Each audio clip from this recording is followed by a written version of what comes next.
Watch us. We'll be here every game day, 2 hours before kickoff, or 3 hours before kickoff, taking you to about an hour before kickoff. We got a lot to talk about today. Want to start off just in general that this is an 0-2 matchup. I think we thought the Bengals might be 0-2, but I don't know if we thought the Eagles would be 0-2. For the Eagles, it's kind of a crossroads game here, isn't it? Yeah, Geoff, it is. There's no doubt about it. Because when you look at their schedule coming up, at the Niners, the Ravens, this is a tough schedule they got coming up. So this is a game you must have. And by the way, Zach Taylor, the head coach of the Bengals, 0-9 on the road as a head coach. 0-9? Yep. They only have 2 wins. He's 2-16 as a head coach. Those 2 wins came at home, so the Eagles certainly have an advantage here today. Trey, did you ever believe in the concept of a must-win game in September? No, I did not. But this is a must-win game for this team. Especially when you have a team like this where they're looking to find some momentum, something to build off of. This is one of those games. All right. Greg, if the Eagles win convincingly, are their problems solved? No, or is it, no. Okay. I mean, you have to play the game first and see how they would win if they indeed win. Yeah, I'm cart and horse right now. Right, so let's you know the way I see this stuff is I see it as the process more than the result. Obviously, we want the result to be a victory, but for me, it's the process of how that victory would occur that would tell me, when I watch the tape, of course, would tell me where they're going or potentially going. All right. Are we invoking the trust the process already here? It's just well, the I'm a first 10 minutes process of the guy. show. All right, I'm a process guy. Okay. You've always been a process No, guy. that's true. Always. Always. Okay. Even before Sam Hinkie? You're just a process guy. Way before. All right. Way Wow. before. Wow. Probably since I started. Probably since we got the coaching tape at NFL Films in 1991. That's when I became a process guy. There you go. Well, there might be a job opening at that franchise soon for a. Yeah. Wow. Yeah, you didn't know he was that old? No, I was just saying, I didn't know that was something that started in 1991. Well, at NFL Films. Yeah, okay. Yeah. Not in the NFL. Yeah, at NFL but Films. just when they started pushing it So out I've been there, watching tape since '91. So before, was it real? Was it real like this? The Zapruder? Well, when we came, we came back from the outhouse because we didn't have indoor plumbing then. When I started, so Oh well, it's great. Well, it's good that we have all this. It's good we have all this modern technology, Right. where we can reach people on YouTube, we can reach people on Facebook, we can reach people on Twitter. That's where you're watching us right now. So please do us a favor, hit that share, hit that retweet, repost, whatever it is you got to do to continue to spread the word about the Inside the Birds pregame live show. Let's make it the most watched pregame show on the planet. All right, we're going to start the show like we kind of always do. We got a little intel. It appears for Game 3, there's going to be the third different offensive line for the Philadelphia Eagles. Adam, what do you got on that? Yeah, so I'm told that Doug Peterson was telling the truth when he said it was going to be Matt Pryor at right guard because he's comfortable there. He was telling the truth. In fact, they did this, I'm told, in Wednesday's practice. Pryor at right guard, Herbert at left guard. Jamon Brown, remember, he got here last week. Barring a major surprise, not a small surprise, a major surprise, he's probably not going to play for a bit. Now, as long as these guys do well today, there's no reason for Jamon Brown to come in the game. Jeff Stoutland makes the call. He sets it. He goes with it. I know Jamon Brown's there for insurance in case these guys don't play well, but the fact of the matter is they felt that they closed the game well last week, and that's why they're sticking with it. Trey, do you abide by that? I kind of thought Jamon Brown, based on experience alone and what he's done, and then you pointed out last week he had some good snaps against Fletcher Cox last year when he was with Atlanta. Do you buy, though, that he has to kind of earn that starting spot over a Nate Herbig? Well, I think he needs a little time to come in and understand the system, understand the calls, know what, I think when it comes to protection, that's the main thing. Understanding what calls mean what, how we're going to do it, what Coach Stoutland is trying to teach when it comes to the how they want to make the calls and which way they want to slide the protection. But again, when you make a change like this, the week of the game, it's not like that you needed to really make this change when you're going up, because last week when you had Matt Pryor come in at left guard, I felt like he held his own. Yeah. It wasn't a situation where you felt like, okay, you need to go in and make a change. I think you finished that game. When you come out of a game against the Rams and you had them with 0 sacks, only 3 quarterback hits, and you rushed for 122 yards, Why do you have to go and change that? Exactly. It seems like Lane and Nate had a nice little chemistry. They were blowing guys off the ball. There weren't many mix-ups when it came to protection. So now why make that switch, especially when you've had Matt Pryor working all of this time now at the left guard position? Trey, how much does continuity for an offensive lineman mean for timing and rhythm and communication? That's everything. That's everything when it comes to protection. That's why, we just did the show with me, with Todd and I and Jack. Just the chemistry, how much time you spend together. There are times that we can just give little hand signals or whatever, and we can go out there and do what we need to do. I know that if I take my man to a certain level, that Todd is going to be there to pick it up, and now I can come back out for the looper. So there's a lot of chemistry that has to happen, and here you go. You're making a change again on the offensive line. And now there's a problem that I have with this, because you had Nate against Washington where I saw where he took a set, and that outside foot really opened, okay? Mm-hmm. Now, this is when he's in the right-handed stance. If you mess around and put him over on the left side, and he by habit drops that inside foot, now you create a lane to the quarterback, and that could be a big hit. The other thing I thought, and Trey can certainly speak to this better, but I thought Herbig did a good job in the run game last week at right guard. Now, Trey could certainly speak to, is there a difference between right guard and left guard? I would believe there is, but I thought Herbig was very good in the run game, and I thought he showed some of the traits I saw when he was at Stanford, because he's a big man, but his feet are pretty light. And I thought he got to the second level very effectively in the run game last week. So, Trey, if I'm to kind of break this down and go back a couple of weeks, it seems to me that this decision was made on what the coaches felt was most comfortable for Matt Pryor. They want him on the left side, not the right side, and so they're trying to move. They feel like Nate might be more comfortable either or. I mean, clearly they're trying to put the best product they can out there. The question I would have is, they had no problem throwing Matt Pryor at left tackle to see what he could do when he had never played there before. And then all of a sudden he's low on the totem pole, and now all of a sudden he's starting, and they're trying to put him in the best position possible. Their messaging with him in particular seems very mixed. Yeah, and then but for the past couple of weeks, when the injuries happened against Washington, we're all wondering why wasn't Matt Pryor going into the game, and it seems the problem was they wanted to train him as much as possible on the left side to get him comfortable. I don't know how much right side Nate has played. So now you're going to take somebody that's been at the right guard position, that's been on the right side for the past, month or so? Mm-hmm. And then now you're going to say, all right, just go ahead and just switch like it's so, all right, go ahead and do it. I don't think people really understand how difficult it is to just always change your stance like this, and the muscle memory that takes place for you to feel comfortable on either side. And then you make a switch like that in the middle of the week, and you're in a situation where the guys aren't going to practice against you full speed. You're not getting any challenges during practice at this point, full tilt. So you're just switching in all right, you had 1 day of pads, and then you had helmets, and then now you're all right, it's game time. Let me take that one step further. I'm told in training camp, Nate Herbig took almost all of his snaps at center, not at guard. Not a lot, very few, mostly at center. So, Geoff, as Trey's talking about, the mental gymnastics from going here to here to here, it's not easy, but they got to settle on this, and if they play well, don't change it, because if you keep changing lineups, as Trey's talking about, the chemistry, the timing, the communication, it breaks down. Yeah, no doubt about it. And obviously they're going to have quite a few weeks to figure this out, because it sounds like Isaac Seumalo is going to be out maybe more than 3 weeks. I know they put him on IR. Yeah, my expectation, he has a knee sprain, I'm told. It's going to be a while. So right now it's those guys. Jermon Brown now is the top backup guard, and they'll see what happens there going forward. But the Eagles do have a lot of injuries, though, still. We have the new ones, as we knew about. Jalen Reagor was the first one, Geoff. Yeah, we'll get into that. And for the love of God, any offensive lineman, please put on some damn knee braces. Put on some knee braces. When you go and you look at all these college games, everybody has on knee braces. Then you get to the league and start making a little money, and now you want to look sweet. You want to look cool. You want to look sweet. And then now you're down for 3, 4, 5 weeks with a knee injury. Put on some knee braces. You had that issue with Andre Dillard going back to the offseason. With all of these offensive linemen that get out there and you don't want to wear knee braces all of a sudden, and then when you go down with a knee injury, now you want to sit up here and mope.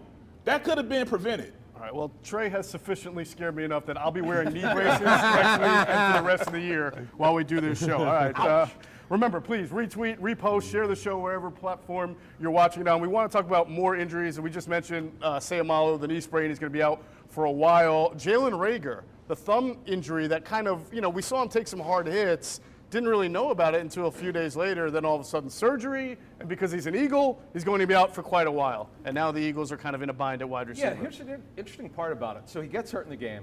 His thumb is sore, but he didn't think there was anything wrong. But because it was sore when he woke up on Monday, he got it checked out, and they found out that he broke his thumb. Now, I know that he'd like to play. I'm told he actually wanted to play with it, but the doctor said, listen, you could have long-term damage to that thumb if you don't have it now and then you re-injure it. Let's get it done now. I'm told it's a 6 to 8 week absence. This puts it up right against the bye week, week 9. So most likely he's going to return in week 10 with an outside chance before week 9. But the fact of the matter is he is out as their ex-receiver. Let me get to Alshon Jeffrey. He practiced a little bit this week. I'm told that when they reviewed the tape, he looked really good. He was able to stop and start, which is really key when you come back from a broken foot. He felt good. The hope is they up his practice regimen going forward in week 4 prior to the 49ers game, but still he's got to show that he could do it and play some decent amount of snaps. But right now, Geoff, though they're going to have 5 receivers dressed today, they don't have a lot of guys with experience. Right. No, we're going to we're going to talk about that a lot going with the show. Real quick before we get to the other injuries, I guess with Alshon, Trey, I would ask you, I know, little guy injury, skill position player injury, not your forte, but the idea, Fast guy. if it was back surgery, I'd be talking, Oh, boy. No, but about how much time do you think Alshon will need in practice? So he was limited last week. I assume they'll ramp him up a little bit more. When do you think he could be ready to play? For a receiver, I would say, like a week? I mean, you give him a couple days to get out there to get his wind up. As long as he can run and his conditioning is there, I don't see it being a problem. With the offensive lineman, it's a little bit more just because of the push and pull that has to happen. But with a receiver, I could see like a week, you could be ready to go. 2 years ago, when Alshon came back from the rotator cuff surgery, he played in week 4 at Tennessee. Right. He practiced the week before, just like Trey said, in week 3. He played the opposite week. I would agree with that. All right, so this will be a big week in practice for Alshon Jeffrey. Fletcher Cox, the good news was, and you kind of got the feeling yesterday when the Eagles did not promote T.Y. McGill, the defensive tackle from the practice squad, that was good news for Fletcher Cox. I believe they only have 3 defensive tackles active today, right? Fletcher Cox? No. No. It would be 4. That's right. Yeah. It would be 4, but that's still, for them, they like a little bit more. But it sounds like Fletcher Cox with the abdomen injury is at least going to give it a try. Yeah, it's interesting, Geoff, because on Wednesday I had heard that a little bit iffy. You mentioned the abdomen injury. You always have to be careful it doesn't turn to something worse. Yeah. So my understanding was after Friday's practice, he was expected to dress. But as a player with this type of injury, he's got to be communicating with the trainers and Doug Peterson and his D-line coach, Matt Burke, because if he's feeling extreme soreness, he's got to get out of the game because you don't want it to become a sports hernia. So you want to make sure that you're communicating with your coaches because it could become worse. All right, moving on. Rudy Ford, safety. He's going to be out today. He's going to be out for a little bit, right? He's going to miss several games. Yeah, he's actually, if he's not their best special teams player, one of the best. He's their fastest special teams player. Definitely. So he's going to miss a bunch of games with a groin injury. Greg, how much are you looking at special teams today? Because now that's Craig James and Rudy Ford who are going to be out and not playing in this game. Those are 2 of their better special teams guys. Well, the last thing the Eagles can have right now are special teams problems, because this is a team that's just struggling clearly on offense. So the last thing you can have in a game where you're looking for their offense to really come on against a defense that's clearly struggling is for this game to turn on special teams.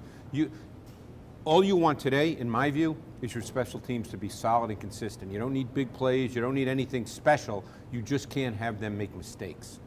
All right, for the Bengals, defensive tackle Geno Sacks is not going to play today. I don't think he's even practiced. No, he hasn't played this year. He has not practiced this year. Since August. Yeah, obviously a very good defensive tackle, will not play. Mike Daniels was limited, I believe, in practice. No, actually, he did not practice at all. He didn't? No. But they actually didn't list him as out. No, they're going to give him a chance to play today. That's why they did it. They're to the point now with their D-tackle rotation. They have no depth. They're going to have, if Mike, who hails from the Jersey area, that's right. If he could give him 20 snaps, they'll take it. So They call him a game time decision, which is never really real. It's usually done a couple hours before, but they're going to give a chance to play today. You can test it, right? Yeah, they're going to test it. Exactly right. They're going to give a chance to play today. Shout out Highland Regional in my neck of the woods in South Jersey. That's right. Great guy. And his brother Sean, who played for the Salt. There you go. But the problem with this defense, though, is that they run a 3-4. So, if we keep coming out there in 12 personnel, they can come out there in their base and, then now you got a problem. So you won't We'll be able talk to take about that a advantage of lot. it. Yeah, we are going to get into the whole schematic matchup. They may not have a choice on what kind of personnel they can use offensively. Real quick, Adam, the Eagles didn't sign Devontae Freeman. They did work him out. He wound up signing with the Giants, right, who needed a lot running back help more than the Eagles do. We talked about this last week a little bit. It's just another indication that the Eagles are, A, not looking to spend a whole lot of money, and B, they're not an RBBC anymore. Correct. So in our reporting in the spring, we said that Carlos Hyde, if they sign him, they really wanted him. He was going to be the backup to Sanders. They were not going to limit Sanders' carries. They're not looking to do that. They want an insurance policy. If Sanders were to suffer an injury and be out for 5 or 6 weeks, Boston Scott's not the answer. If you want him for 1 or 2 games to do it, okay, he did it last year very well. But their concern was long-term, and the reason why Freeman went to the Giants is simple. He wanted a real role. That's why Shady didn't want to come back here. He knew he wasn't going to play very much here. Right.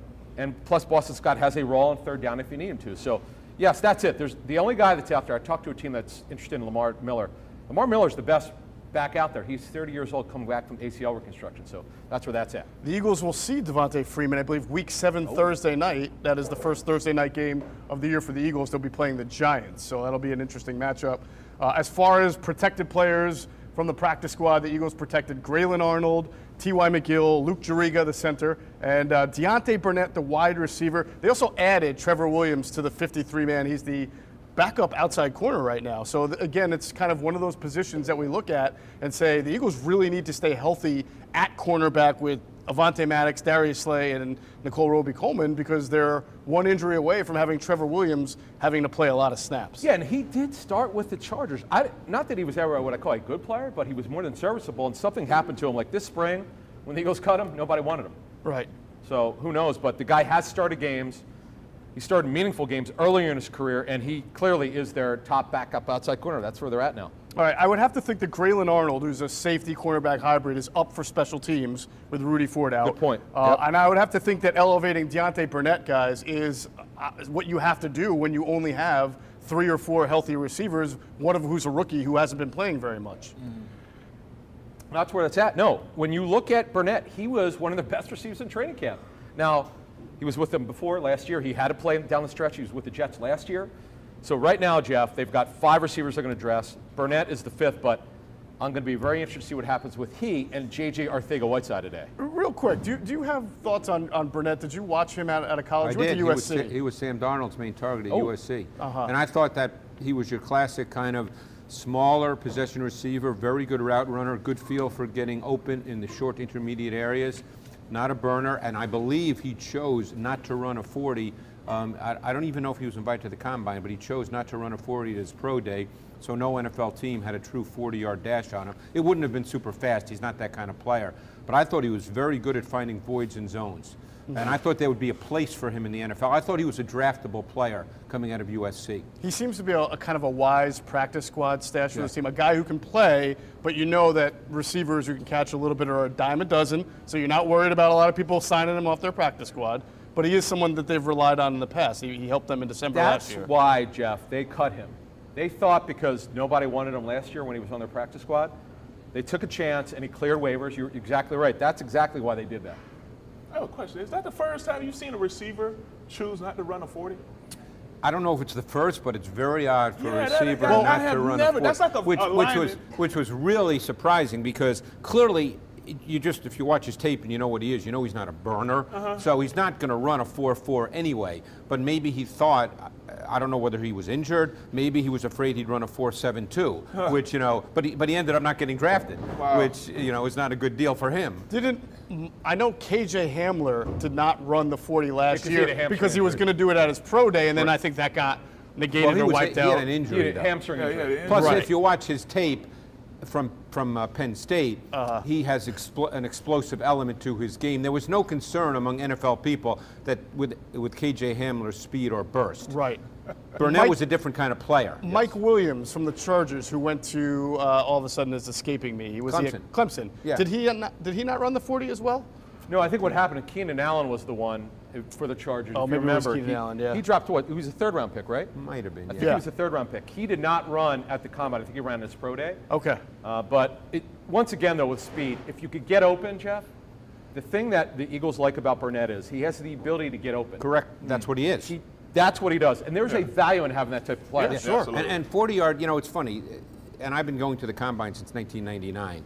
And, the 40-yard dash is the swimsuit competition. People get all worked up about guys running 40s. Right. And don't forget, they're in a track stance. They practice this before the combine. Right. Guys can run a fast 40, and they never play like that. I mean, that happened, perfect example. That happened this year with Justin Jefferson, who clearly worked on his 40-yard dash. And I mentioned Jefferson because Eagles fans got all up in arms when he wasn't taken and Rager was taken. But Jefferson ran, I think, a 4.43 40. He doesn't play like that on tape, even close to that. He's not that guy. Right. But it's all practice. They're in a track stance. It's not football. I seem to remember Jordan Matthews running a very, very good 40 at Vanderbilt, but not bringing that kind of speed element to the outside here in the NFL. And it always when works he's the Eagles. with bigger receivers. If you get a 6'2", 210-pound receiver who runs really fast at the combine, people get all excited and they sort of disregard his college tape because they go, oh my God, he's 6'2", 210, he just ran a 4.4, so we can make him into a great player.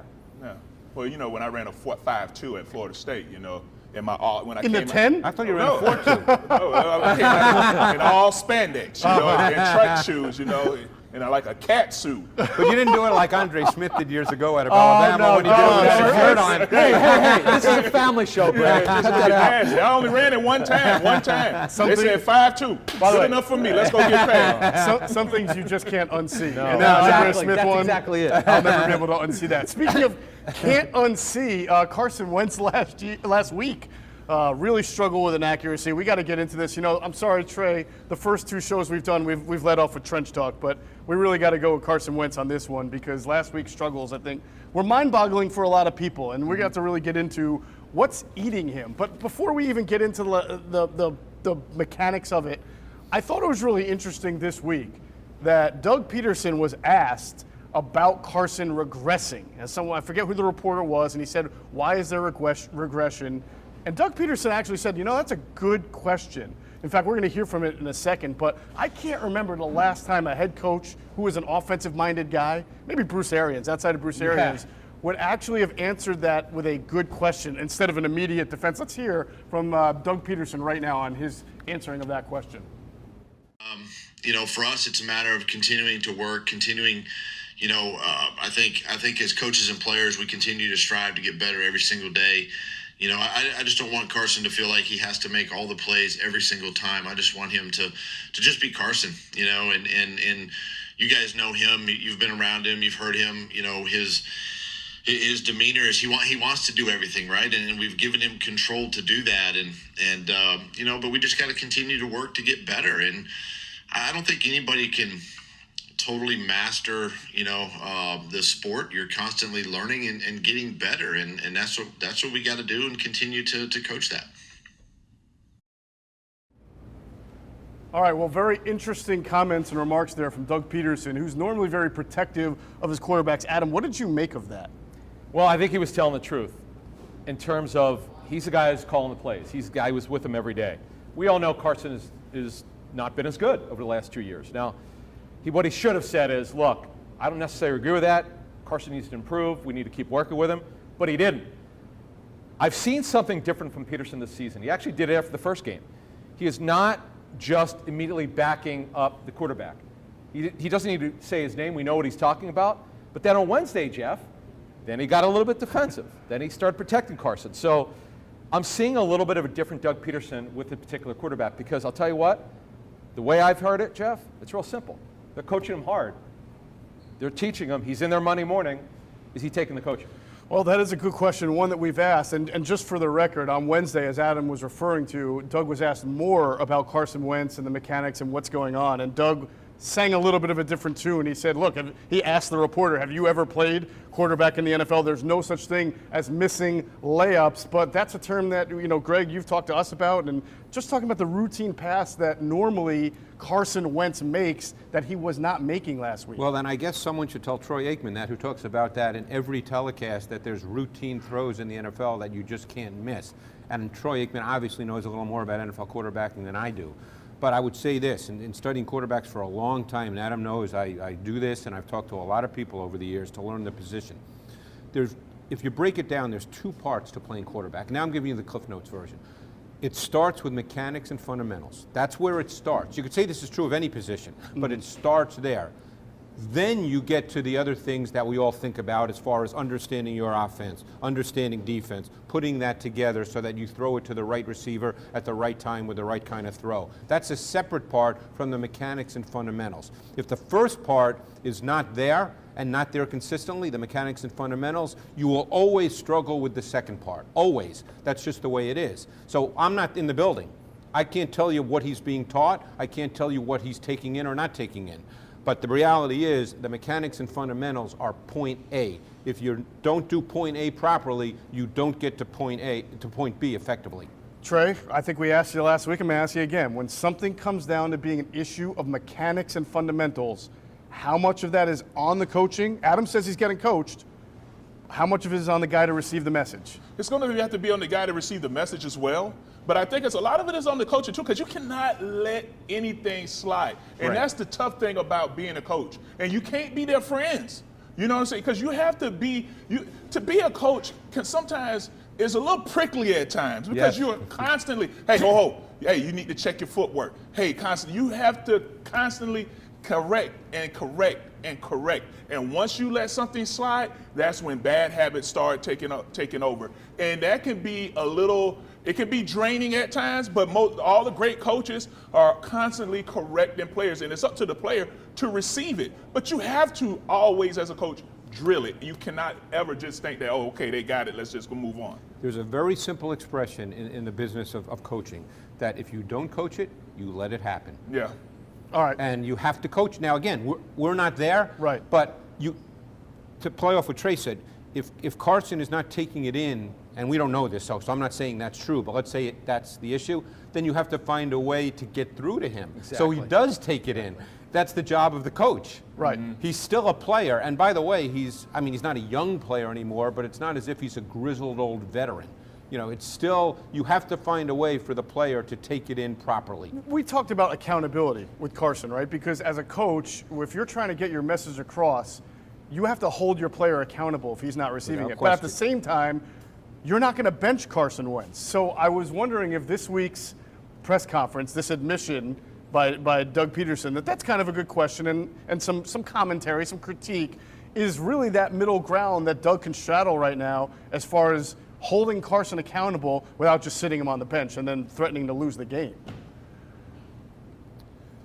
I mean, yeah, you call him out in the media, but, what are you going to do once you get back behind those closed doors? Because that's where it really counts. I mean, Carson knows that he had a bad game. He can go back and watch the film. He's going to look at the film and see that, all right, you know what, I kept going to my first reads. Maybe in his mind, he needs to accept the challenge and say, you know what, I'm not going to go to my first two reads. I'm going to look at the field, survey it, 1, 2, and then now let's go back to the backside of the routes and just challenge himself to go through his progression. Too many times you see him just staring down the receivers. Defenses are just going to watch his eyes and just sit on it. And I mean, now you are starting to lead your guys into bad situations. I don't know if your receivers start trusting you. Are they going to start losing trust in you? And when they see you get your receiver's head taken off twice in the same drive. Yeah, well, that happened to Jalen. And of course, we saw the body language from Deshaun Jackson week 1 when he didn't get the ball. Now, a lot of this mechanics and missing receivers is stuff that we're fortunate that we have Trey Thomas to break down for us. He made a video in which he put it all together and narrated, by the way, very well. So let's take a look at it right now. Trey Thomas showing the issues with Carson Wentz. It's been said about the quarterback Carson Wentz, but we're just going to go over a couple plays and just kind of explain it a little bit. Here we go. You start off that second drive after the fumble. Nice little play action. You get regular involved now. So now you move on to the next play. Another nice little play action. throw back to Ertz right here. Nice little wrinkle. But here are when things start to go awry. You know, you come out here, you're driving down the field, and now you throw into all of this coverage to Dallas. Now let's just go back and look at this. Now there's an incompletion, putting your receivers in a bad situation. So now let's look at Miles Sanders on this play right here. You have a situation where, look, he's open in the flats. He's open in the flats. Get the ball to him instead of making this throw into pressure and all of this coverage. So now you're moving on. Now it's 3rd and 6. Now, you know, you're making a drive. This is after the fumble. So you have a drive. But because you missed Miles before, now you forced to throw to him on this one, and you don't convert. You don't get the first down. But look at Deshaun Jackson on this play right here. Just look at this right here. Now you say, okay, you try to you make up for missing Miles, but look at Deshaun Jackson wide open. You have to make that throw when you're driving, trying to get points on the board. So you've ended up with field goal, but all right, here we go. 3rd and 3. You only need 3 yards here now, but you go to J.J. Arcega-Whiteside on this play. It was a bad throw. It was a little bit behind him, but you look at this play again. When you have Miles Sanders, man, you only need 3 yards. You have to hit him in the flats. But on this next play, I'm just going to let the broadcast take over. Wentz with protection over the middle. Rager holds on through the hit, and that's a first down. You mentioned good job on Rager holding on to that, but man, Wentz needs to see that safety sitting there. You cannot lead your receivers into danger like that, because this is the play that ended up getting his thumb. Good job for the young man on making this catch. But all right, so next play here, all right, drop back, but you miss Ertz again, you miss Miles again, so now you miss your receivers, so now scramble upfield, make a couple yards with your feet. But for this next play, I'm going to the broadcast again. 2nd and goal. Out of an empty backfield. Wentz on the slant, dropped by Rager at the 2. And it brings up 3rd and goal. Big hit from Micah Kiser. This was later on in that same drive. Again, you have to see the linebacker there. Take care of your players. 3rd and goal. Big hit from Micah Kiser. All right, so now here we go, man. It's 4th quarter, 24-16. You still have a chance. So here we go. Let's look at the running back and tight end on this play. Now, this is one of the throwaways here towards in the 4th quarter, because everybody celebrated. Oh, my God, he threw the ball away. But again, man, look at this. You have 3 receivers open. Make the throw. It's 24-16. You had a chance to do it, but now you end up throwing the ball away. So now let's move on to the next play. It's 3rd and 8 now. Still 24-16. You have a chance to make a play. Look at Miles Sanders on this play right here, man. Let's just look at it. Here we go. You send Miles over here to the other side, but look at this. Miles is open. Just throw it to the 1st yard marker, and maybe we get a touchdown. But instead, you end up throwing it away. You get a field goal. Man, come on. I need 11 to pick it up if you want this team to turn it around. All right, thanks, Trey, for that breakdown. And if you want to see more of Trey Thomas's breakdown, go to YouTube. It's In the Trenches with Trey Thomas.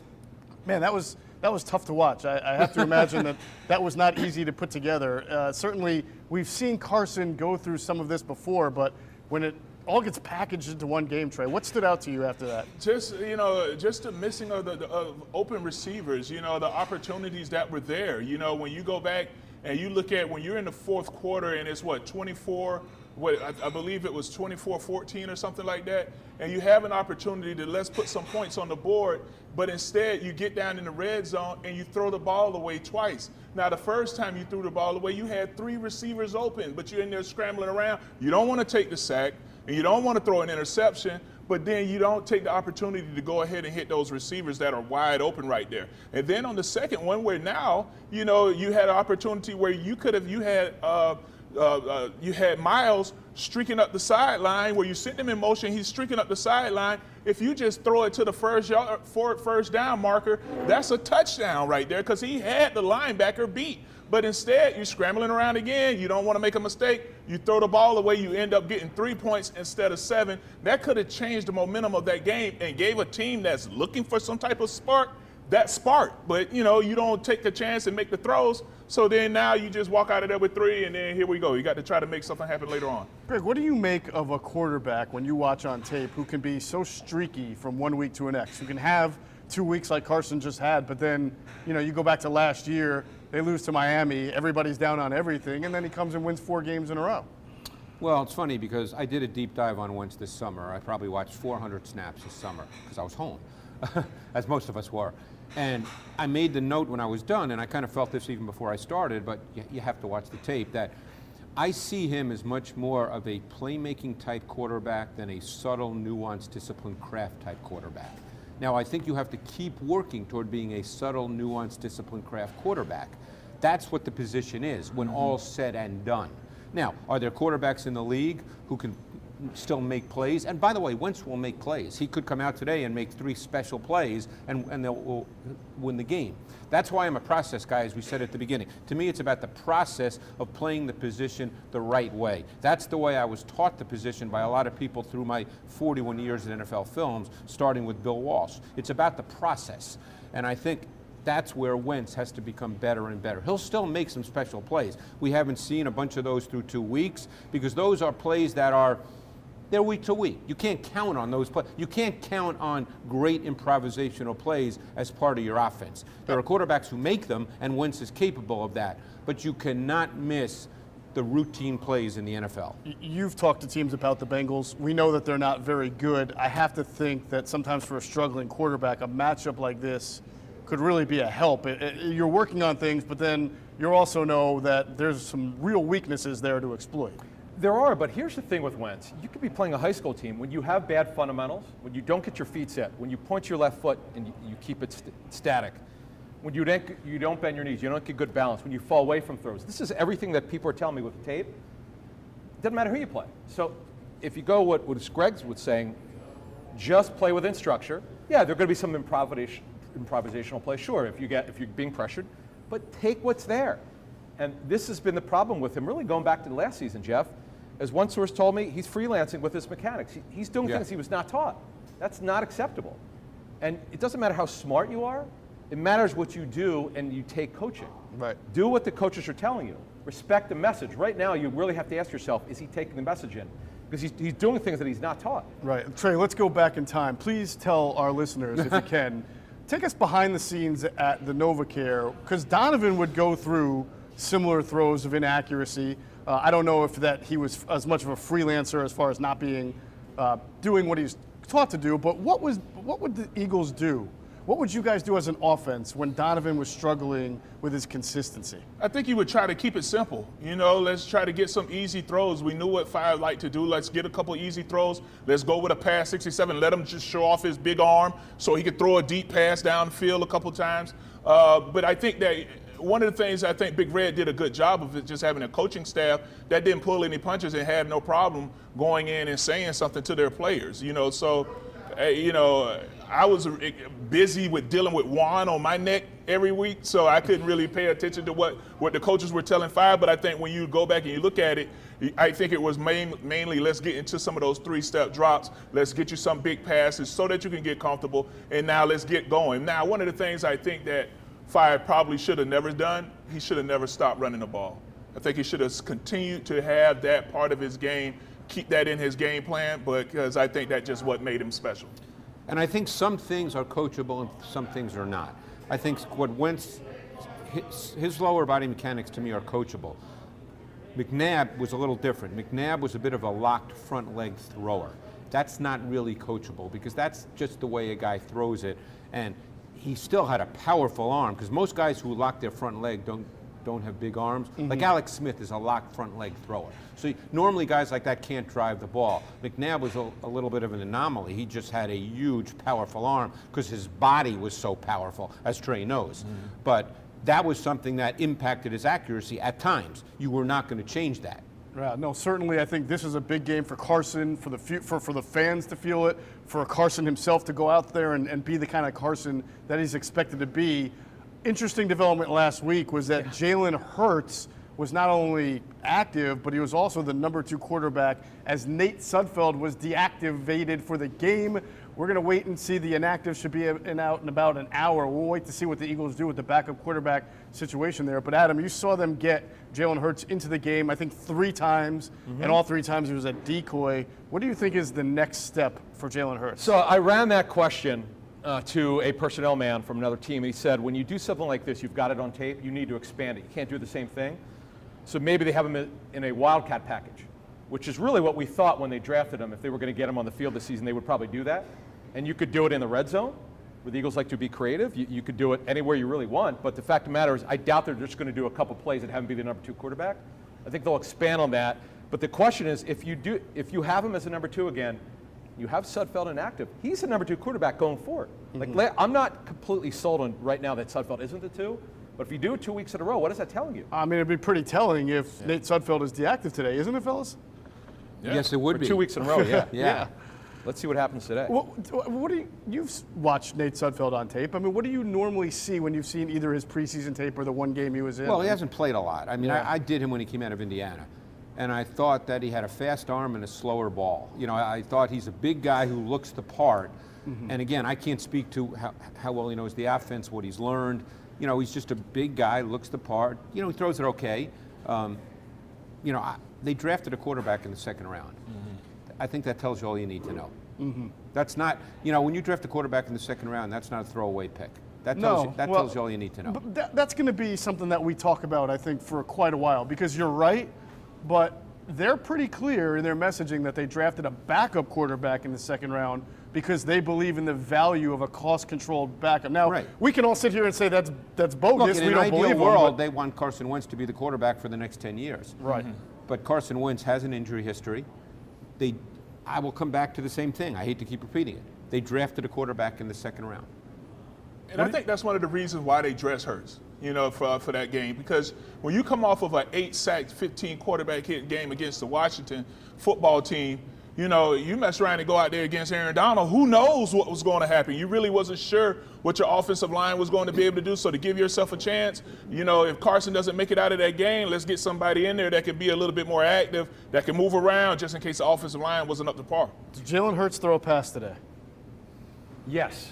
Okay. It's a guess. I don't know that. Let me say one thing about Nate Sudfeld. He's been on a regression since John T. Filippo left. I mean, he's the one who trained him for every game. Jeff, you know that, being in the press box. He would take him out as the inactive 3rd quarterback, wherever he was, the practice squad, and he'd warm him up 3 hours before the game for about an hour and a half. That was the next guy they thought that was going to be their backup for several years, and has not quite worked out that way for whatever reason. But the quarterbacking here, Jeff, has to be better. From Sudfeld. I thought it was a quarterback factory. But it seems like since John D. Filippo is gone, I was about to both hit on quarterbacks have had a regression. Yeah, well, again, this is something I think it's going to be a season-long conversation. Hey, if you're watching the show, if you're loving it, and I know you are, please retweet it, repost it, share it, do whatever you can do on whatever platform you're watching this. We really appreciate it. We want to make Inside the Birds Pregame Live the most watched Eagles pregame show on the planet. I think we're getting close. We've been very fortunate. We really appreciate all the people who have tuned in for the first 2 weeks. I want to tell you guys real quick about our friends from PHL Sports Nation. Be sure to check out Philadelphia Sports Nation for all of your latest Philadelphia sports news. They're covering the Eagles, Flyers, Phillies, Sixers, and Union like nobody else. Their goal is to enhance the Philadelphia sports fans experience. So check them out on social media and their website, phlsportsnation.com. All right, we're going to switch sides a little bit. We will get back to the offensive ball later. Want to get into that wide receiver picture, but we got to talk about the defense because it wasn't good last week. And I swear, Greg, man, if they had just watched the show and listened to you talk about those second-level responsibilities when you face a team that does a lot of misdirection. Yeah, the Rams are a tough team to defend. I'm not defending the Eagles. No, I'm just promoting you, though. Oh, thank you. That's what we do on the show. Thank you. Yeah, the Rams are a tough team to defend because they do so many different things that cause problems with eye discipline. But there were times there were players who should not have had problems with eye discipline that did have problems with eye discipline. So it was a tough day overall. Now, the Eagles are playing a lot more man coverage this year than they have in the past. We'll see if that continues today. But even though Zach Taylor, who's the head coach and the play caller for the Bengals, comes from the Sean McVay school, and we'll get to this more, the Bengals offense is not really like the Rams offense. Not much at all. Right. You say they're playing a lot more man defense. They are. They're also, though, playing a lot more guys in the secondary that either weren't here last year, like a Darius Slay, or are playing different roles. Right. Like Jalen Mills, Avonte Maddox, and some of the linebackers like Duke Riley. So is it kind of reasonable to expect a little bit of a miscommunication issue? Yeah, I was talking to someone with the Eagles recently who said that if you look at Schwartz's defenses, though there's certainly some criticisms that are fair, they finished the season really usually well. red zone defense, overall defense, the numbers that usually matter, they're usually pretty good, top 10. But right now, Geoff, I think you're right. Guys are just not, the mental breakdowns last week, as Schwartz pointed out, these are guys who typically would not have these kind of breakdowns. Right. I think it's what you just said. They're in new roles here, and quite frankly, these guys have to play. They don't have the depth where they could go to somebody else. They have to play well, or that's that. But there's still certain things that are fundamental. For instance, there was an out route by Van Jefferson that took it down inside the red zone. I know the player you're talking about. It was against Avonte Maddox. Maddox's eyes were in the backfield. Yeah. Okay, now he has no primary run responsibility. He's on the outside playing man-to-man against a wide receiver. Your eyes can't be in the backfield. The 28-yard touchdown to Tyler Higbee, it was man-to-man. It was actually a great concept by the Rams, but it was man-to-man. Nate Gary had Tyler Higbee man-to-man. When Higbee started to cross the formation, Nate Gary stopped. Now, there was a lot going on in the backfield, but still, he's man-to-man. Your eyes can't go off your man-to-man responsibility. These are big, we talk about Carson Wentz. These are things defensively that are in the same vein. These are just fundamental mistakes that can't be made. But then you have, was it Rodney McLeod that came out and said, you know what, they didn't surprise us. Nothing that they did surprised us because we had gone all over this during practice. So, which I'm sure they did. Yeah, you went through all of this in practice and you still let them go out there and light you up like this. To me, it just seems like, yeah, you said undisciplined and you don't have your eyes there. Well, you were prepared for this. You knew you were going to get a lot of play action. Defensive ends, why are you slanting downfield every time? You got to let some of your interior linemen go ahead and make that play jet upfield if you know that they're going to keep running these little play action boot outs. I mean, there were times where Goff 13 for 13 throughout in the first. I mean, he was just way too comfortable and just lighting them up. I would have came out there and said, you know what, man, we didn't see any of this. There's absolutely, I can't even believe that they put the quarterback on the center. I didn't know. Well, the play action That's numbers. a stretch. I thought they were going to run Wildcat. I didn't expect The play action numbers were really good for Goff. I mean, that's what the Rams' MO is. It's play action and play action boot, and the play action is usually stretch. So as we discussed last week, what you get is the defensive line initially moves laterally. So you get no pass rush because then they have to wait a beat to then redirect and rush the quarterback. You know this going in. But you still react because you're a run-first player as a defensive lineman when there's run action. Absolutely. Well, Trey, one of your former teammates was very fired up and passionate on the subject of the Eagles' defense as well. Someone whose name carries a lot of weight in this town. Our own Derek Gunn recently sat down with Brian Dawkins for his latest Gun-on-One podcast interview, and we want to thank Derek for sharing a segment of that. We're going to go to it right now. Here's Derek Gunn with Brian Dawkins. 0-2. How shocked are you that this team is 0-2 right now? Very shocked. I'm very shocked that this team is 0-2. There's a lot of optimism about this season. We had some guys coming back. Obviously, Carson being in, at the quarterback position, healthy. There's a lot of optimism on the offensive side of the ball with the weapons, and people were talking about all those things. But here we find ourselves at 0-2, and so it's a very frustrating place. Let me tell you that. And I was frustrated to watch the beginning of the game this past week because last week against Washington, you came out, played like we thought you would play, put up points, defense. You did what you were supposed to do early in the game. But then all of a sudden, you didn't come out with no juice in this game. I didn't see it. I didn't recognize the juice. And I know the offense fumbled the ball right away. And so that puts your defense on the field. But that just makes your job harder. It doesn't make it impossible. Meaning that just because the offense turns the ball over, the special teams turns the ball over, doesn't mean we have to give up 7 points.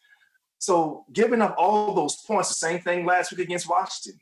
Turnovers happen. You give up points as a defense on the side of the ball, and that then forces the offense to do other things outside of just, having a balanced attack. And so there's a lot of things we want to talk about. I don't want to get in all of it in the beginning of this, man, but I was very frustrated in the beginning to see the lack of energy that I saw. What do you think this team in general is lacking right now? I mean, I don't want to push the panic button, but you know how Philadelphia fans are. But what do you think this team's lacking right now? First of all, there is no panic button. This is the second game of the season. I know there's frustration. Like I said, I'm frustrated. But panic. There is no such thing as panic this early in the season for a football team when you have so many games yet to be played. But I would say that I don't see that fire, like that juice coming back home after losing that game to Washington, the way you lost it to Washington, and you come back home. And so when you come back to the link, I know that there are no fans there, but you bring your own juice, right? You bring your own juice, just like practice. We go out to do scrimmages and whatnot. We bring our own juice, offenses against defenses. We're usually talking trash back and forth, but you bring your own juice. So we don't need the fans. We love them, don't get me wrong, but you don't need them to have juice. You bring your own internal juice to bring to that game. It seems like the Rams had that juice. Like they had that fire. They had that, everything that you expected the Eagles to have, the Rams had it. And so, like, off the bat, that is what is missing right now. That true, not fake juice. I'm not talking about you just pretending to be something. I'm talking about that inside fire and push and desire to go out and not just make the play you're supposed to make, but make spectacular plays. So tackles sometimes just don't get it. Making a tackle on defense, in my mindset, it wasn't always good enough. I have to go above that. I have to go, let's call some fumbles. We saw what happened on special teams. A tackle would have been nice there. You'd have been inside the 10-yard line. But no, he caused a fumble on that play. And that helped the offense get into a rhythm. So you got to start thinking outside of the box as far as that is concerned as well. All right, big thanks to Derek Gunn, part of this Inside the Birds family. Catch his Gun on One podcast every week. They're on pretty much any podcast platform, also on his YouTube channel. Also, Gunner and Trey Thomas. Make sure you're watching Grillin' the Birds. Comes out every Thursday morning on the Inside the Birds platforms, both podcast and YouTube. So I got one thing to say about Derek Gunn. I love his grilling. I love the pictures. Could you do something for me like who was a vegan? Could you do something? Because I want to have some of that food. A little grilled zucchini for you? I miss the chicken and the ribs and the steak. Don't nobody want to watch somebody grilling up veggies? Those videos. What are we going to grill? No, but a veggie burger, an Impossible Burger. Come on, man. Yeah, now the Impossible Burger is good. Yes, thank you. It is very good. See? But sometimes the term vegan is just so aggressive. I know, but you know what? You got to go plant-based. I'm older than you. I like, Greg and I know, we're over 50. So we like feeling good. You know? Okay, I feel you. And you know what? I've tried going vegan a couple times. It's tough, I know, but man. Anyway, thanks for joining us on Inside the Vegans Pregame Live. Glad we discussed that. Yeah, so Jim Schwartz. Thank you, Greg. Jim Schwartz, Weapon X basically said sometimes when you're getting beat like that, you got to start thinking outside the box. Adam, from what we hear about Jim Schwartz, is outside the box in his kind of lexicon for putting together a defense? Look, he runs a specific defense. Nobody really runs the wide nine as their front. Yeah, some teams in nickel will use the wide nine, but as their base defense, the knock on him from other teams, and we've talked about this for a year now, from advanced people we talk to, is the lack of pre-snap and post-snap disguise. You're not making the quarterback think. If your front four doesn't get home, you lose. So what are you doing to make the quarterback think out there? Their answer is nothing. They're not doing anything yet. As I said last week, I might wind up being wrong about this. I thought from talking to people who knew what Jim's plans were, they would do some different stuff this year. Yeah, with Will Parks, when they get him back, he's going to be a hybrid player. Like Malcolm Jenkins, and they want to do other stuff with other players, but they're not making the quarterback think out there. Goff had all year. The only time that Goff got pressured is when he didn't roll out. Yeah, they did get to him a little bit. They did get the field, but Geoff, when have they made the quarterback think? Doesn't happen. No, and that's where I was thinking last week. Trey, you can weigh on this, and you too, Greg. They're getting all this play action and misdirection. Their five-man offensive line against a four-man front.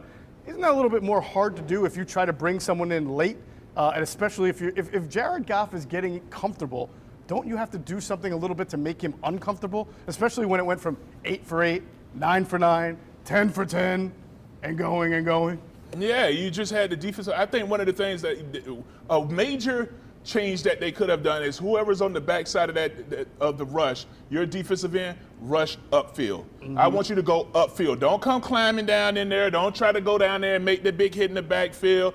I need you going upfield, because if you go back and you remember, one of the sacks that happened against Washington was with Sweat, and it was because Carson Wentz did a little play action and he rolled out. Well, Sweat didn't go crashing down on that play action. Yep. He stayed upfield, which ended up being a huge sack for us, one of the 8 sacks. So now if you go back, you say, all right, look, I need your defensive ends. If you're on the backside of it, go upfield. Let the interior guys go in there and make a play. Your backside safety, you come down in there and make a play, but don't go crashing down in there on the play action, because now here comes Goff. He rolls out of it, and then next thing you know, it's a big play downfield as a pass. Well, one of the things I learned from a coach who coached for 50-plus years named Rod Rust. He was a D coordinator in the NFL, and he moved to South Jersey after he totally retired, and he was in his 80s, and he would come spend every Monday with me at NFL Films watching tape as I was preparing for the matchup show. And he taught me a ton of defense, and he said something very simple, which always rung true. He says, if you can't rush the quarterback and impact the quarterback with 4, then you have to rush 5. Mm-hmm. He said it's pretty simple, because you have to impact the quarterback one way or the other. The quarterback can never get comfortable, particularly in a league where the focus is more on the pass game than the run game.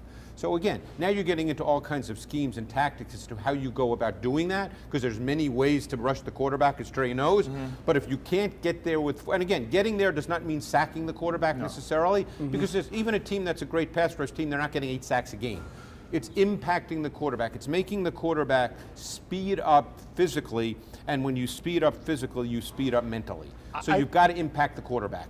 For the linebackers, I feel like the fans have become so accustomed to hearing that it's not the priority in their defense. The money goes to the DNs, the money goes to the cornerbacks, and that has almost kind of mind-washed them into thinking it doesn't matter what linebackers you have out there then. Clearly it does. I mean, the Eagles are playing with linebackers that are not nearly as talented as they had even 2 or 3 years ago.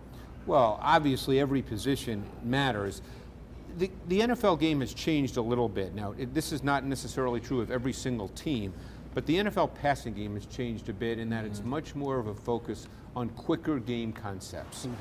Whether it's 3-step drop, whether it's quick 5-step drops, there's not a lot of deeper drops unless it's shot play action, in which there's often 7-man pass protection, as Trey knows.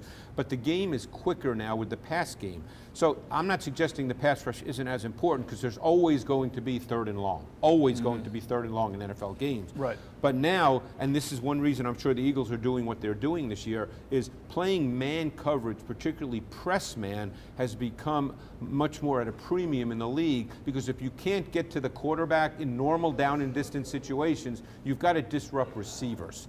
So it's a balancing act, but clearly when it's 3rd and long, if you can't get to the quarterback, you're going to have to rush more than 4. Geoff, one thing I want to add, and this just goes to show what Greg's talking about in terms of impacting the quarterback. Over their last 6 games, the Eagles defense has just 4 turnovers. Going back to last season, that's inexcusable. What are you doing to make the quarterback think? It's not about getting a sack. Make him move him off his spot. Make him hold it a beat longer. If you could do that by disguising, that will do that to the quarterback. Yeah. Interesting that you make that point. We have some video from Jim Schwartz earlier this week. He did take responsibility for not having a great game plan against the Rams. He put it on himself. I think his players appreciated that. But I want to go into a few things that he said. I know, Trey. We'll get to Trust me. I'm sorry. I didn't know I made that face. I'm sorry. We won't let him get away with it, but we have to hear from him first. So let's hear from Jim Schwartz right now. And we had a very simple game plan. You guys know that the Rams use a lot of tempos out of their huddle and a lot of different motions and things like that.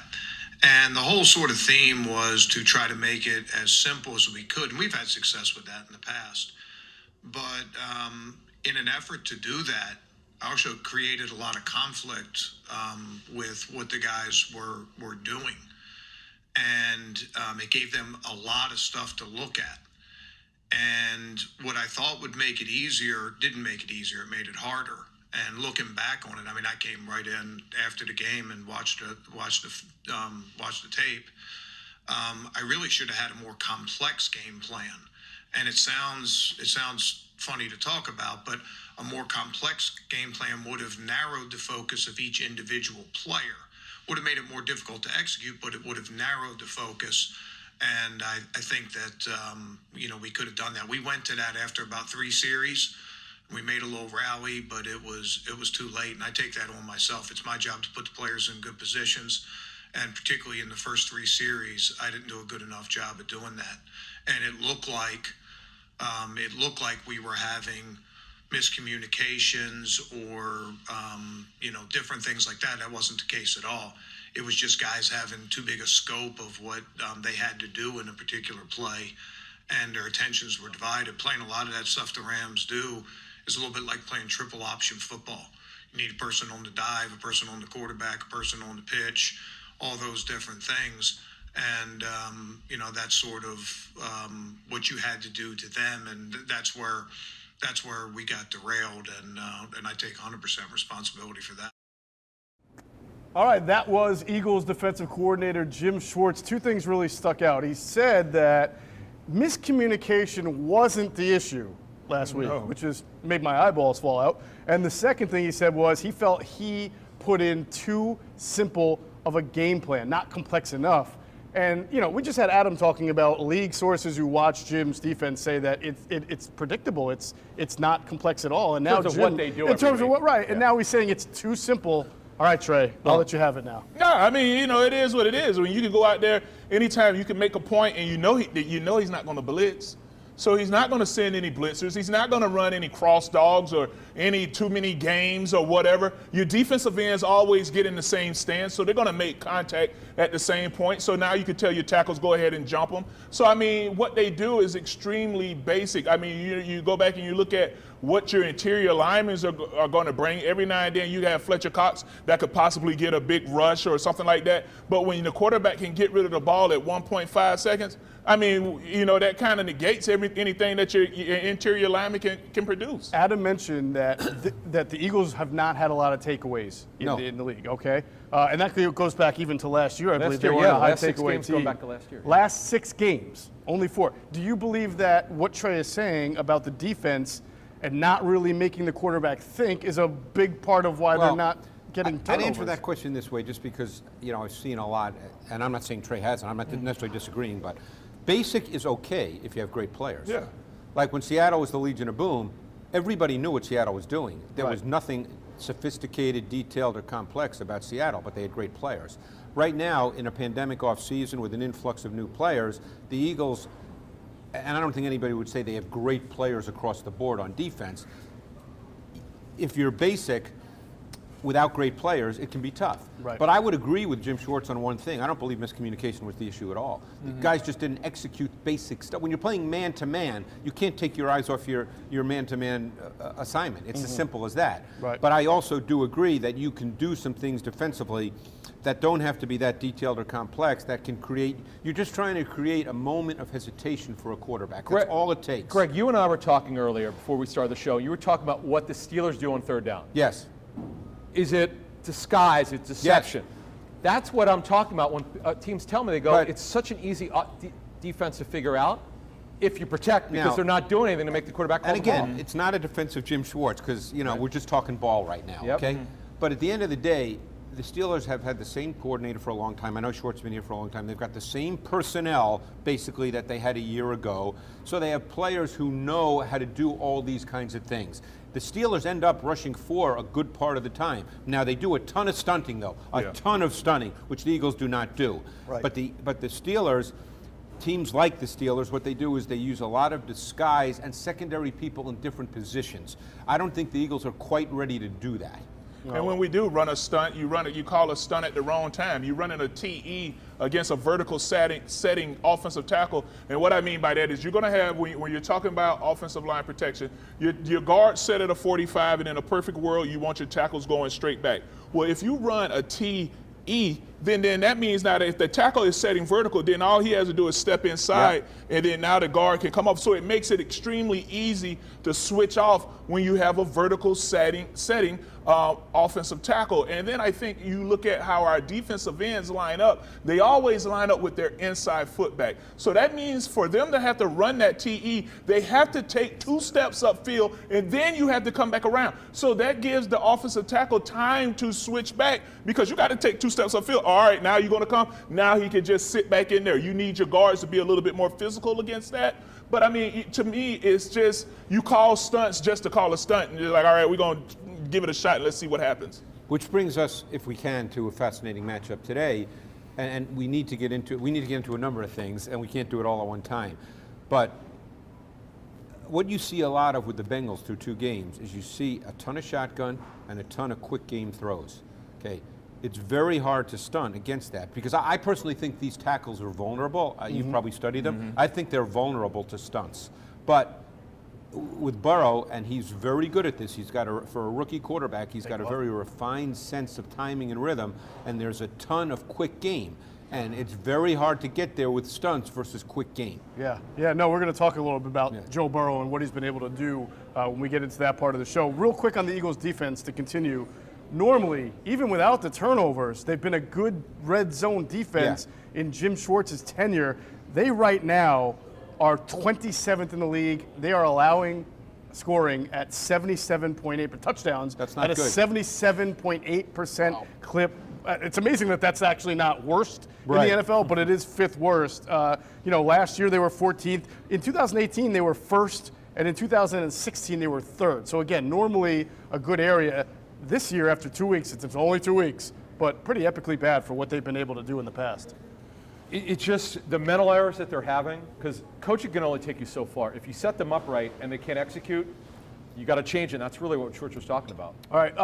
The idea of leadership and how much they missed Malcolm Jenkins, just to bring it all together, has come up. Trey, you alluded to the fact that there was a sideline report from Laura Oakman, I believe it was, who was kind of saying from Fox, who was saying during the game last week that it seemed like the secondary, Rodney McLeod was upset. There just wasn't the cohesion that they've had in the past. Well, Jalen Mills was asked about this during the week, and he was a little bit defensive. Maybe the best defense the Eagles played all week was in the press conferences. So let's hear from Jalen Mills about the lack or about the questions of leadership on the Eagles defense. That type of thing? That happened. That happened on the sideline. You know what I'm saying? It did happen. I mean, at the end of the day, when it comes to, like I said, us as a team, or even the defense,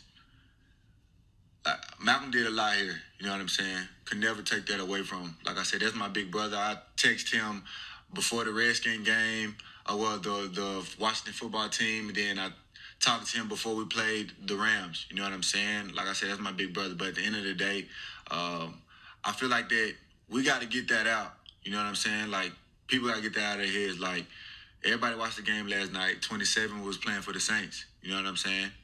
At this point, this is the Philadelphia Eagles. So as far as questions with Malcolm and things like that, like I said, that's my brother. All due respect for him.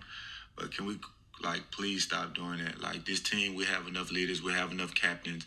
There is no void as far as in our leaders and our captains on this team. And guys are doing their part. We had a rough patch these past 2 weeks, and we're going to get them fixed. All right, that was Eagles safety Jalen Mills basically saying, all right, we're okay without Malcolm. We've got our communication. People need to get beyond that. But when you have defensive breakdowns, especially in the red zone, that kind of stuff is going to come up. Yeah, and just the lack of energy, the lack of spark. You don't have anyone that's on that team that's going to create a big play or someone that's going to rally the troops. I mean, when you go out there and you're getting thumped like you were against the Rams, and for a broadcaster to come on and say, man, when I look on the sidelines, it just seems like everybody's just sitting down. There's no one over there trying to get everybody rallied up, and I just don't see any type of leadership on this team that's going to produce that. Well, another thing as we talk about this defense, Trey, somebody who could potentially bring a spark because of his athleticism, I have to think they envisioned at some point, would be Davion Taylor, who they used their 3rd-round pick on. He is the pick that they got for letting Nick Foles walk. That was a compensatory pick. They didn't have their own 3rd. Davion Taylor has not played. He has not dressed. And the Bengals today are going to play 2 linebackers. Now, who knows how many snaps they'll play. But they're going to play 2 linebackers who were drafted pretty good. Well, they're their sub-nickel linebackers. They're going to, well, we don't know because of the 12 personnel. Right. But they're their sub-nickel linebackers. Logan Wilson from Wyoming. Right. And Akeem Davis Gaither from App State. 2 guys that Dave Fitt, by the way, said that the Eagles liked in the pre-draft process. No, but Taylor theoretically fits the so-called new NFL. He's a lighter, explosive moving linebacker. Now, I can't speak to where he stands in his development. Adam may know more about that from speaking to people, but he was drafted to be a sub-defense linebacker. Right. And he's not been on the field yet. As you said, he's not dressed, but that's why he was drafted. I make this point this week, and I've made it a lot. It is true you cannot judge a pick until a few years down the road. Of course not. And it is true, as you're saying, that the every team should theoretically project when they're making a pick. They want to know not what he's going to do this year, but by year 3 or 4. However, that does not mean years 1 and 2 are freebies where you don't contribute at all. I think that's the area where some people kind of get it mixed up. There's no absolutes with this. They're not getting anything and he's right not even now. on special teams. That's the thing you would hope, because with his really good speed. Geoff, you and I talked about Taylor on our show leading up to the season. He probably was not going to dress for many games this season. That still is the case, as I understand it. He was a developmental player for down the road, as you outlined it, and this is not a surprise, but man, being that they had Jatavis Brown retire suddenly, unexpectedly, that hurt them a lot. It did, and they were expecting him to start on the outside. And he's an explosive athlete. He is. He's built it. You're talking 225, 230, like Taylor, but can run. Right now, they're not getting anything out of him, and they really could use him because they just don't have the linebacker play right now. All right, well, but you're expecting a rookie to come in and be the spark for your defense? It's that's happened where before, you are. but not usually a third-round pick. Yeah, I mean, that's where this team is that for the spark that you need on the sideline is going to have to come from a rookie? Yeah, that's not a good But there's spot. an opportunity there. Yeah. But he's just not ready, bottom line. All right, let's go to our Manscaped Man of the Game All right. segment. My favorite segment, because I get to hear Trey Thomas do his Manscaped read, and really the show is all about Trey Thomas's Manscaped read. Before we do it, though, let's give our selections. Today, I have been bullish on this all week long. I thought Miles Sanders had a very nice game last week, and as Trey detailed, he probably could have had even more opportunities in the passing game if Carson just looked his way a little bit more against this Bengals defense. I think Miles Sanders and especially with the wide receiver help, I think he's going to be involved in the running game. I think he's going to be involved in the passing game. My Manscaped Man of the Game is going to be Miles Sanders today. I'm expecting a big one. Greg, who's your Manscaped Man of the Game? Well, given that they'll probably play 12 personnel on 200% of the snaps. Roughly? Are you sure? Roughly. My sense is, I could be totally wrong, that they're just going to go back to kind of what Doug does. And I think it'll be a Zach Ertz game. I think Zach Ertz will have a lot of catches. He's not necessarily a big yards guy. I don't think he's going to have 180 yards, but I think he'll have a lot of catches. I think ideally he's a factor in the red zone, as he often is. So Zach Ertz will be my guy. All right, Adam Caplan, your Manscaped Man of the Game. Well, you and I are wearing the same hat because I'm going to go with Miles Sanders because, quite frankly, without Geno Atkins, you saw Nick Chubb. You saw Hunt just destroy that Bengal run defense last week against Cleveland. So I think he has a huge game, better than last week, well into a 100-yard game, at least in touchdown. All right, Miles Sanders for you and me, Zach Ertz for Greg, Trey Thomas. I'm going Carson Wentz. When you've had 2 games like these past couple games, you need a game to bounce back, and you've seen all of the missed throws. So is he going to be able to bounce back and come back and see the field and deliver the ball to some of these open receivers? All right, why don't you tell us more about Manscaped? All right, so eloquently do. Let's talk about Manscaped. So because when I came in today, I wanted to just get a pulse of the ladies. Just ask some of the young ladies that were here, and out of the ladies that I asked, I asked, hey, look, do you prefer a man that manscapes? And 100% of the ladies said absolutely. They prefer a man that manscapes. But studies show that as many as 80% of the women claim that, having hairy balls are a turnoff. So that's why Manscaped has come with the Lawnmower 3.0. They're new and improved, 7,000 RPM quiet stroke motor, and it's also waterproof with LED light. So now that's why they came in and redesigned the Lawnmower 3.0. I'm also going to just talk about some of their other products that they also sell, because all you hear me talk about is the lawnmower, but they also have a weed whacker, which is an ear and nose hair trimmer. It's just to make sure you don't have any bats hanging in the cave, you know what I'm saying? So you got to go in there and trim your nose, because that could be a little turn off as well. They have the Crop Preserver, which is an anti-chafing ball deodorant. Keeps you fresh, so it keeps you fresh throughout the day. A Crop Cleanser, which is their body wash. So, you need something to keep you clean, man. The Crop Reviver, which is a ball spray toner to make sure that, you keep your rhino skin nice and taut. And then they have a Foot Duster, which is foot deodorant. They don't even want you when you take your shoes out. Man, that could be a turnoff as well. So they have the Foot Duster. And then also they have a Crop Mop. Just in case you find yourself in a bad situation throughout the day, they have a Crop Mop, which are ball wipes. Just in case you find yourself in a tough situation, you go ahead and pop out the Crop Mop, and then you're back in the game. So, hey, Go to manscaped.com and use the promo code TRAY, T-R-A, for a 20% discount on your next order. All right, there you go. Excellent. Who wants to talk wide receivers? How do you go from that to that? Speaking of crop preservers, all right, 11 versus 12 personnel today. It's going to be, obviously, as Greg mentioned, 200% snaps of 12 personnel is what we're looking forward to. Eagles are hurting a wide receiver. No Jalen Reagor. And obviously, John Hightower was a little bit MIA last week, sort of a demotion after he had struggles in week 1. 7 snaps. So let's just go through it. Deshaun Jackson, J.J. Arcega-Whiteside, Greg Ward, John Hightower, and Deontay Burnett. Those are your 5 wide receivers who will be active today for the Philadelphia Eagles. I can't imagine, Adam, that you're going to see a whole lot of deviation, as Greg was pointing out, from the 12 personnel that they played last week. No, as long as Zach Ertz is here and he's here, they're going to be a 12 personnel team. In the first 2 years, they were a spread 11 personnel team. Now they're 12, and that's what they do. But the one thing we didn't mention, and we thought we were going to get in week 1, we need to get back to that. Deshaun Jackson had no catches in the first half. Second half, he got a lot, but they were all intermediate to shorter routes. There are going to be opportunities here against the corners of the Bengals. The way that the Eagles protected last week, D-Jax is going to have his opportunities here. I know we're all talking about Miles Sanders. D-Jax needs to get the ball downfield. Then the question is, who else could help him at the wide receiver position? Yeah, we're going to talk about that. Deshaun Jackson, possession receiver, is not exactly the title that I envision for him on this Eagles offense. Trey, you brought up a point, though, about the way the Eagles match up with their 12 personnel against a 3-4 defense that the Bengals play. Where's the complication there? Well, I think that, when you start looking at 3-4 defenses, you can get a little creative when it comes to some of the blitzes that can come at you, especially if you don't understand, if you get mixed up on who the numbers, if they have some of these guys in these different numbers and you start sending these guys in different situations, if you don't make the right call, that could put you in a bad situation where now you have a running back going up against a defensive end that's lined up in the interior linebacker position. So that it depends on how they're going to be able to match up against our tight ends. But, a 3-4 defense usually is a little bit tougher to run on.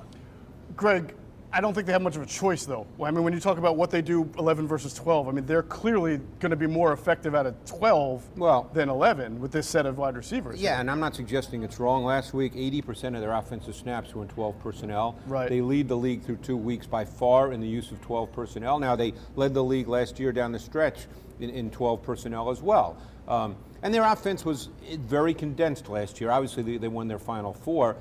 The concern you have is, as good as Goddard and Ertz are, and they're very good tight ends, is your offense tends to be a little condensed. Mm-hmm. Now, I watch pretty much every team in the league with what I do for the NFL Matchup Show at NFL Films, and I see so many intermediate and vertical route concepts in the NFL.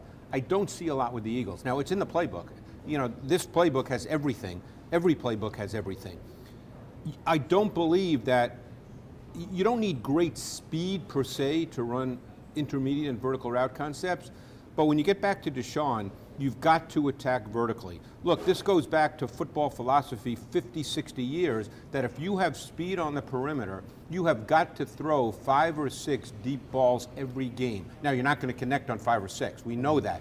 But you still have to stretch the defense. You have to run intermediate and vertical route concepts. You can do that. But the reality is, Goddard and Ertz are not wide receivers. So as good as they are, they have limitations with what they bring to the table. Well, it is assumed that today is going to be a very telltale game for J.J. Arcega-Whiteside, who so far, as a second-round pick from 2019, has not really produced, especially when you compare him to some of the other wide receivers who were drafted ahead and behind. And I've spoken to people who coached him when he was at Stanford. And they thought that his last year there, he showed some suddenness, but the one thing they told me, which I think the tape tells you, and I watched a ton of him coming out of Stanford, is he's not an elite athlete, and we know that. And that can be a problem in the NFL for a wide receiver. So now you're a certain kind of player.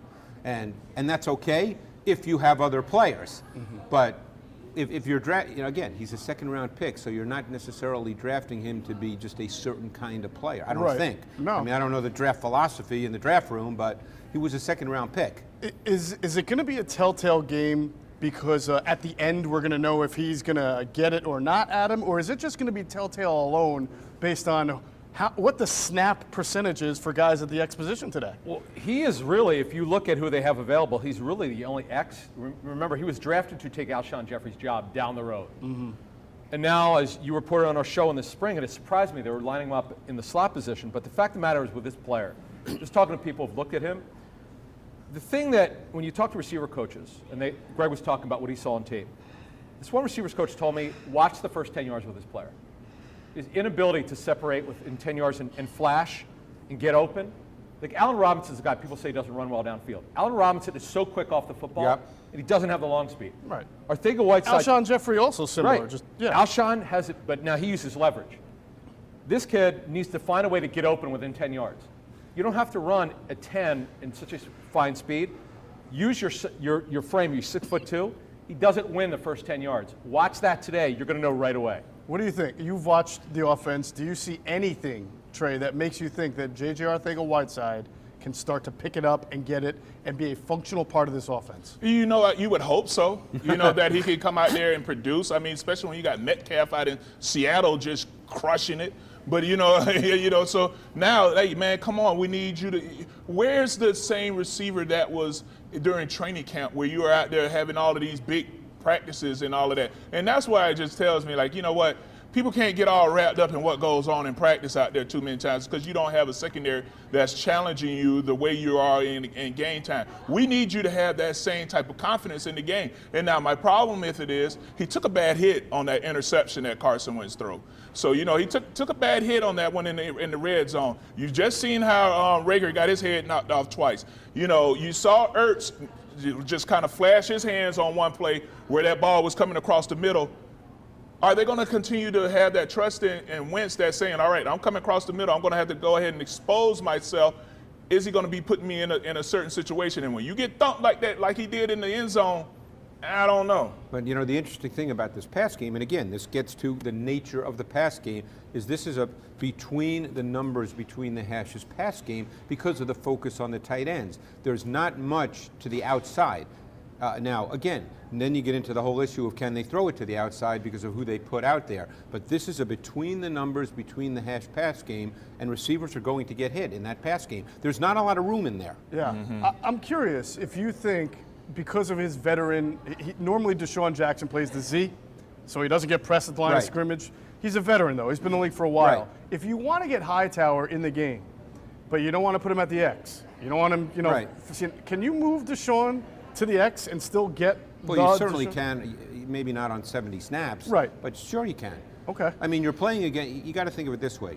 You're playing against a Bengals defense in which one corner is Willie Jackson, who's a first-round pick. He's got all the trades. He struggled a bit, but he's got all the trades. The other corner is Darius Phillips. Now, he's a very beatable player. He's not the ideal corner you want to be starting in the NFL, but this is the best that the Bengals can offer right now. You have got to make him play today. There you go. You have got to make Phillips play. Last year, the Eagles gave Mac Hollins about 7 weeks to prove he can do something, and it was something like historic. He didn't even have a target, I think, through 6 or 7 of those weeks. Adam, we saw that they released him in the year. Do you think J-Jaw, if he doesn't make some type of contribution today, is he facing maybe deactivation and ultimately not being on this team? Well, he's going to be on the team this season, but I would not rule out him being inactive later in the season because at some point you decide either he's going to get it or he's not. Now, let me bring up something that happened last week. Yes, Wentz never should have made that throw. That was a clear interception, bad decision. We all know that. So someone who's watched that play, who works in the National Football League, has seen that play, watch the lack of urgency in JJ's route. He does not have any suddenness. We saw it in Trey brought up training camp. I was there. You and I have talked about this. Had a good training camp. Training camp is AAA baseball. This is the major leagues. You got to be able to hit the fastball. You got to have urgency to your routes. He needs to get urgency. That you could control. You can't control his speed. He doesn't have it. He doesn't have it. But he controls his urgency. Look, the guy was a second-round pick at Stanford, very productive player. We know who he's brought here at the very least to help the red zone offense. He hasn't even done that. It's now for this kid. Today it starts. All right, we're more than an hour through Inside the Birds pregame live. If you're watching, please retweet, share, do what you can to help spread the word about Inside the Birds pregame live. We're obviously giving you the best breakdown you're going to get on a day before, of the Eagles game. Also, inactives. They'll be out soon. So we'll kind of get an idea of whether Jalen Hurts is going to be the number 2 again, and we'll see if there are anything else that surprises us. Last week we were fairly surprised by that. That was a shock. Look, the first 2 weeks, we've had some surprises. Yeah. Week 1 when Lane didn't play, and the Jalen Hurts one was the big surprise. Yeah, well, it's weird. You cover the Eagles, you're used to them, and yet when it happens, you're still surprised when it happens. Yeah, exactly. Let me talk to you about Demystifying Diversity's podcast, all right? What if you had the opportunity to hear compelling first-hand accounts about the often life-or-death stakes of unchecked biases and bigotry? Would you listen? Biracial journalists Darylise Lyons and Anna Marie Jones have interviewed more than 100 people, academics, politicians, thought leaders, advocates, activists, even an incarcerated inmate, for an in-depth exploration of a wide range of topics related to diversity, equity, and inclusion. Subscribe to the Demystifying Diversity podcast wherever you get your podcasts and join them in their mission to create a more inclusive world. All right, you talked about them before. The Eagles are not facing a normal quarterback. They're facing the number 1 overall pick in the draft. Everybody saw what Joe Burrow did at LSU. And I think everybody has seen throughout 2 weeks that he's been representative of what you want your first-round pick or your number 1 overall pick to be. Greg, I want to start with you because when you watched him last year and then you knew he was joining the Bengals, what were you thinking about his ability to take what he did in one season really at LSU and then go to the Bengals and make a difference? Well, I loved Burrow's tape as a senior. I thought he was clearly the best quarterback prospect in this draft. What's interesting is what the Bengals are doing with him because they put him in empty sets. They're in empty more than any team in the National Football League. Which means no protection. Well, it means that there's no back in the backfield. Right, but it plays to what he is. The only thing Burrow's lacking is a big power arm. He has everything else. So what empty does, it does a couple of things, as Trey can attest to. Number 1, it forces the defense to declare before the snap of the ball. So it gives the quarterback more pre-snap information. And Burrow is very, very good at processing information, eliminating what's not there and isolating what is there. And when you go empty, there's a man side with your route concepts and a zone side with your route concepts. He's very good at understanding what the defense is in and throwing to the right side. Mm-hmm. The other thing that they've done a number of times this year is they've played with 5 true wide receivers on the field. It'll be very interesting if they do that again today. I'm not talking about just being an empty where it looks like it's 5 wide. I'm talking about 5 true wide receivers on the field. Wow. So everybody thinks the air raids in Arizona, but right. I mean, So I'll give you an example. That Trey Higgins, for instance, who was their second-round pick out of Clemson, he played 15 snaps week 1 and 60 snaps week 2. So we'll see, because he's a big physical wideout. They've got big receivers. Green's a big receiver. Tyler Boyd's one of the best slot receivers in the game that no one speaks about because he's been on Cincinnati. But Burrow's been very, very good. They're in the shotgun a ton. I think one thing to look at in this game that to me is really important, whether it's Mixon, Joe Mixon, or Gio Bernard, is they're going to attack the Eagles linebackers in the pass game. And that's a matchup that I think people need to be aware of today. Something we've talked about a lot, right, Adam? Like, why don't teams look to attack the Eagles? One thing I do want to add, though, watching the Bengals, and Greg, you know this, the Bengals' offensive line is horrendous. This is a fact from talking to teams that have graded their tape. Mixon is getting hit too much behind the line at scrimmage. They've got to figure out a better way to either get better players in there or block better. Guys, we all love Mixon. He's a terrific football player. Yeah. For some reason, Greg, he keeps getting hit behind the line. Yeah, but I think, it's funny, watching the tape last week, I thought there were glimpses of the O-line playing better in the run game. Okay. And Mixon has very good contact balance, and he's naturally powerful, so he gets more than what's blocked. They've had issues in pass protection, which is, I think, one reason they play. Not only does it fit Burrow, but I think it also allows them, and Trey can attest to this, it allows them to minimize the issues with pass protection. Because when the ball comes out so quick, shoot, you can have a free rusher and he's not going to get there. Mm-hmm. Zach Taylor, the coach of the Bengals, not only is he the brother of Eagles quarterbacks coach Press Taylor, who we talked about, but he comes from the Sean McVay tree. But they're not running that kind of offense. They're not running that kind of. But when he watches what Sean McVay did last week, do you think it sends a message to him to try to do some of the play action and the misdirection? You might see an example of it, but I don't think he's going to change. I don't think this will look like the Rams offense. There might be a couple of plays here and there, simply because when you put something on tape that works against a team like the Eagles, it worked last week, you might go to that, but he's not going to change his offense in 1 week dramatically. Trey, these stats are unbelievable on Joe Burrow because what really stuck out to me for a guy who's a rookie, and didn't have a traditional OTA, didn't have a traditional training camp. He is the NFL leader. Leader in pass attempts right now with 97. Well, he threw 61 last week. 61. Which is a lot, but what really strikes me about that is he's touchdown to interception is 3-1. For a rookie to be throwing that much as he did and not throwing a lot of passes into the opponent's hands really stands out to me. Oh, now when you watch him now, he plays with confidence. Oh, without He's question. not someone that's like, when he lets that ball go, he's letting it go with confidence, and he's playing with a certain type of energy and aura about him that makes me a little bit concerned about this game, because he's not someone that's like, oh my God, I really don't want to let this go. He gets back there, he makes his decisions, and he lets that ball fly, and he plays with a certain type of gusto that you want to see from a quarterback. All right, breaking real quick. Just one final point. Yeah. He's not a deceptively good athlete. He's a good athlete. He's a really good athlete. Yeah, we've heard that, since he came out, he's a deceptively good athlete. Oh, no, he's a really good athlete. He scored a touchdown against the Chargers week 1 on a designed quarterback draw.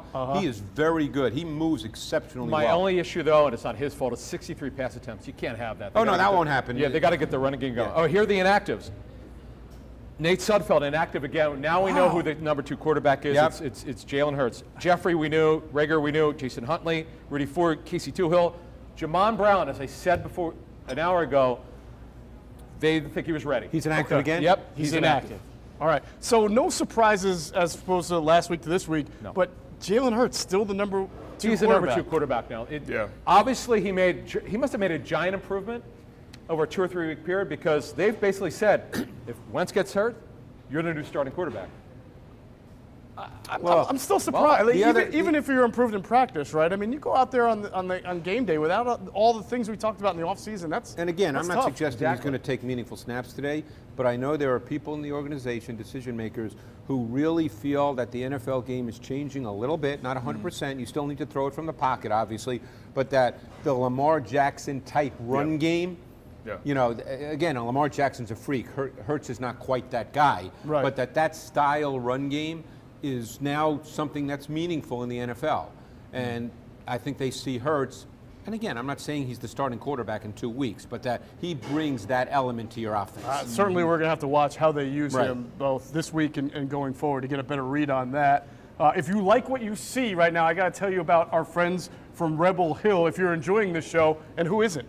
I mean, Manscaped. Who is not enjoying this show? Tune in just for that. That's right. The bright lights, fancy graphics, and quality sound, it's all thanks to the team at Rebel Hill Productions. Reach out to Zach and Jim at Rebel Hill today for a free consultation to discuss your digital strategy and content needs at info@rebelhillconsulting.com, or you can call 215-668-8498. Let me redo that because I botched it. 215-668-8498. That's info@rebelhillconsulting.com. All right, so we got the inactives. Trey, we're ready for some trench talk.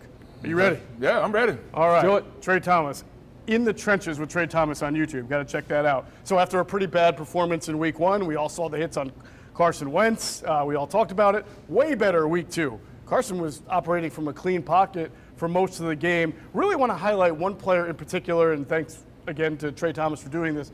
Jason Kelce was pretty studly last week, helping out on Aaron Donald and that Eagles offensive line. So we're going to watch a video of just how good Jason Kelce played last week from Trey Thomas right now. Got to give, Jason Kelce his props from this game right here. Let me just go through a couple clips for you. Here we go. 1st and 10, second quarter. If you don't know who he is, that's Jason Kelce. He's the one that's snapping the ball. He's the center. But look at this receiver screen to the right. Look at how he explodes out of his stance. He gets to his point, and now he turns upfield. Extremely disciplined when it comes to running the screen. Gets to his point, and then now gets upfield. Bam!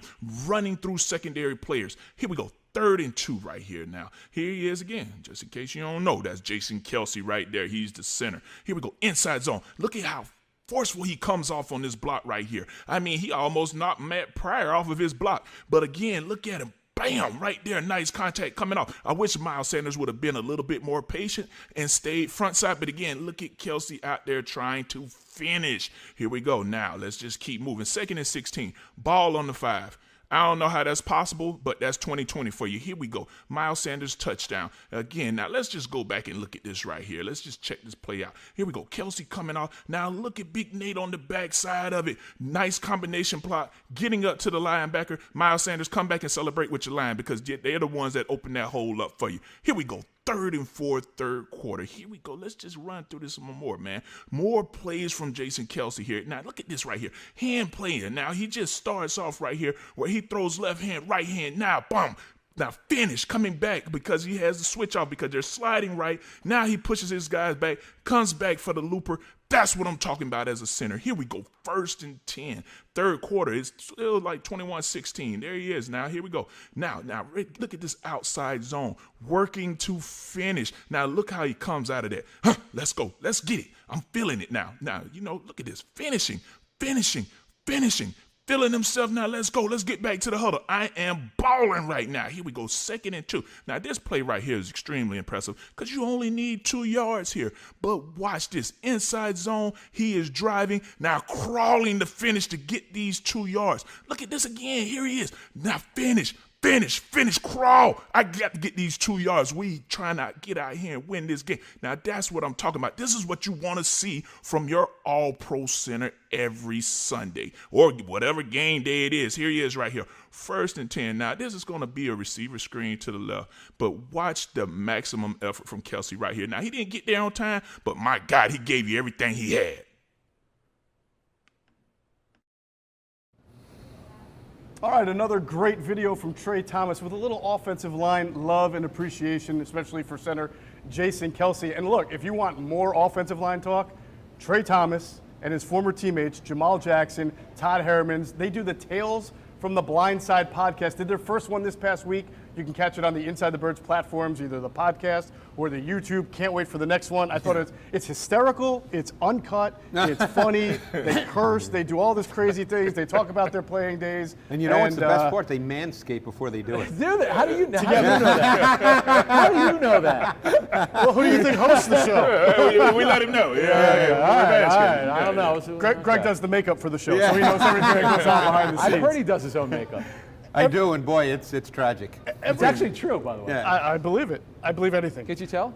Everything we were talking about with the defense lacking maybe a spark or a motivator or some energy, you seem to highlight Jason Kelce doing the opposite. He brought it last week. Yeah, you could tell like Kelce took that, he accepted that challenge. When you come off of a game where you give up the type of game that they had against the Washington football team, you could tell that Kelce accepted that challenge, and he was not having it this week, especially when it came to protection and coming out there with a certain type of energy. And he brought it that week. And I think our offensive line, they also came in there and they reacted to it the same exact way, because you go up against Aaron Donald for whatever reason. The past couple years, they've played extremely well against Aaron Donald. And you always thought that, okay, going into this game that they were going to slide to him and made sure they had multiple guys on him. But there were times when they just said, all right, you know what, let's go mano a mano. You go out there and you're going up against one of the best defensive tackles in the game. Hey, go out there and hold your own. And I think that the offensive line, they came back and they played an extremely good game against the Rams. Is it in the Trey Thomas Book of Rules that you were allowed to give a little credit to Lane Johnson this week? Yeah, got to give it to Lane Johnson. You know what I'm saying? He did a good job. I think Nate's game definitely elevated. You know, getting the Lane back out there was extremely. I think that he did good. You come out there and you go against a pass rush. He didn't give up any pressures. Mm-hmm. So I think he played an excellent game as well. You thought, and I won't turn this into just all Trey, I promise. But you thought a week or two ago that maybe Jason Peters might have been favoring the knee a little bit based on just the way he was setting, I believe, or his motions. Did you see anything differently last week in that regard? No, last week it seemed like he was able to sit down on the bull rush a little bit better. Uh-huh. He did not favor his knee as much. So I don't know if it was just he got a little bit more comfortable with it being his first game against the Washington football team, no preseason games. So he really didn't have a chance to really get going up against live contact. So I think that could have had something to do with it. But against the Rams, it seemed like he was a lot more comfortable and was able to sit down on the bull rush and not favor that inside knee as much. What is the matchup on the offensive line for the Eagles today, Greg, that you're eyeing the most? Because we mentioned Geno Sacks is out for the Bengals. It's not necessarily the best D-line in the league. No, but they've got a couple of players that potentially can do some damage. Mm-hmm. Carlos Dunlap can be a tough matchup. Now, he normally lines up on the left side of the defense, so that's Lane Johnson. And there's a very intriguing player who they move around a lot, and that's Sam Hubbard, who's a second-year player out of Ohio State. Very athletic, long, rangy. They move him around, so he could line up anywhere. So it's not just a specific matchup. You know, they stand him up as what we call a joker. He'll also be in a three-point stance in multiple positions. So Hubbard's a guy because he is an athlete. Okay. Is there anything to worry about from a blitz standpoint with this defensive coordinator? Are they very exotic? Do you think they're going to Well, then it gets down to the Eagles and their use of 12 personnel, because most defenses do not blitz a lot out of base. That doesn't mean you'll never see a blitz out of base, but most defenses blitz packages come from sub. Now, the Eagles will have 3 wide receivers on the field. They're not going to play 100% out of 12 personnel. Even though I joked about it before, that won't be the case. So then you get their 2 rookie linebackers, you know, Davis Gaither and Logan Wilson. Now, Davis Gaither is a very athletic guy. He came out of App State, 220 pounds.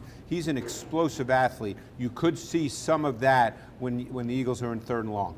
First pick in the 4th round, I believe, Davis Gaither? Oh, I know he's a 4th rounder, and Yeah, Logan Wilson from first Wyoming pick. was a 3rd rounder. Yeah. Picked after Davion Taylor. Just I for believe- anybody who yes, knows. yes. Yeah, Davis Gaither. Real sorry, go quick, ahead, yeah. so John Clark of NBC 10, I guess he's observing, said there might be an issue with J.J. Arcega-Whiteside in warmups.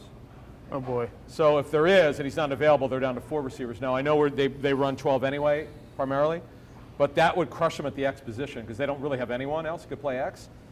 But could you just, Greg? Well, then you know what you'll see a lot of? You'll see a lot of what we splits? call 1-by-3 sets, 1 by where 3, it's okay. where the tight end is the boundary X, Okay. where it's either going to be Goddard or Ertz. Most NFL teams do that now, but we call them 1-by-3 sets. Raiders do that with Darren Waller. Because it's the tight end who's the boundary X, the Okay. single Right, okay. receiver to the short side of the field. That's an effective way to move the ball. Not as really if you want to get the ball down the field. If you don't feel you have a true wide receiver who's an X, you do that. Right. But a lot of teams do that as a foundation of what they do anyway. So last week, Trey Hightower only what did he play? Like 7 5 snaps. Seven snaps. Yep. And we know he had the first rough week. So I want to go back to when you played and Andy and how they would deal with a rookie who had a bad game, because now I feel like they kind of demoted him. What does he have to do to get more snaps, to prove that he belongs? Well, he has to prove himself. I mean, that's something that any rookie is going to will have to do when they get into this game plan and into this game. You have to go out there and continue to prove yourself day in and day out. You know, making plays in practice and making plays in the game, because you cannot have your number called and then don't show up on game day. You know, you got to be, look, because the Eagles are down wide receivers, you know, we're going to put a little too much on Hightower. Hightower's a 5th round pick, okay? Right. In a normal world, a 5th round wide receiver is not going to play a lot of snaps. It was a pandemic off season. I like the kid's tape a lot coming out of Boise. I thought he's an ascending talent. He's got to do 2 things. He's got to get stronger, and obviously he's dropped a few balls, which you can't happen as a wide receiver. But I think we got to be a little careful about knocking the kid. I mean, he's a 5th round pick. Sure. It's just he's on a team where wide receiver is a weakness. So we're counting on him to all of a sudden step in and be a guy. That's not likely to happen. I believe it was you who mentioned to us in our Inside the Birds pod, maybe during the offseason, that you saw some examples last year of Greg Ward lining up on He the did outside. line up outside when they were in 12 personnel. Yeah. Right. Absolutely. Right, You maybe, could see maybe that today something for to watch sure. for today. Yeah. Not exactly explosive, but if No. you need a guy to catch a ball and get open, Correct. He's very dependable, Geoff, Yeah. down the final 4 games when they really needed someone to step up with the 4 guys who were not on the opening day roster. Ward was the guy who's been there for now. This is actually his 4th year on and off the roster. Pretty dependable pass target last season. You have to orchestrate big plays in this game. You know, you have to have concepts that give you an opportunity to throw the ball. When I say big plays, I don't mean throwing it 50 yards down the field, but I'm talking about intermediate routes. Like I think it might have been against the Giants, I can't remember, where Ward caught a ball. He kind of ran a wheel route. He might have been in the slot on this play. But you've got to orchestrate the kinds of plays that break down defense. sounds like it might be a good idea for the creativity we've been waiting to see from Doug's offense a little bit, or maybe some of the influx of opinion from the Scangarellos and the Andrew Breiners of the world to kind of diversify this offense a little bit. And I think what you're seeing, though, is that these receivers are starting to learn really quick the difference between a practice and getting out there in game. You know, you're learning real quick. You know, oh, yeah, I was all world in training camp, but now it's game time. Game speed, right? Oh, yeah. A lot different. Getting back to the trenches that we were talking about, if we flip it and we say the Eagles' defensive line, Adam, versus this Bengals offensive line? I know you've been told that this is an area where the Eagles really should kind of capitalize. Yeah, so I was told by someone who did advanced work in the Bengals, this guy's, he's in pro personnel, their team is playing the Bengals coming up soon. Graded all the offensive line for the Bengals. So Jonah Williams could play. He goes, we know he left missed tackle, last right? season. Yeah, he's a player. And the funny thing is he said Billy Price played really good in week 1. He doesn't know why he's not starting because he had to come in. He was pressing the service. But kid Michael Jordan, we laughed, that's his name. He's actually almost as tall as the real Michael Jordan. A 6'6" guard. Yeah, not from North Carolina, though. No, but he should not be playing at guard. Fred Johnson, they claimed off waivers from Pittsburgh, not good enough. Their center, Hopkins, not good. None of them are good enough. Right tackle Bobby Hart is below average. The Eagles' D-line should feast this game.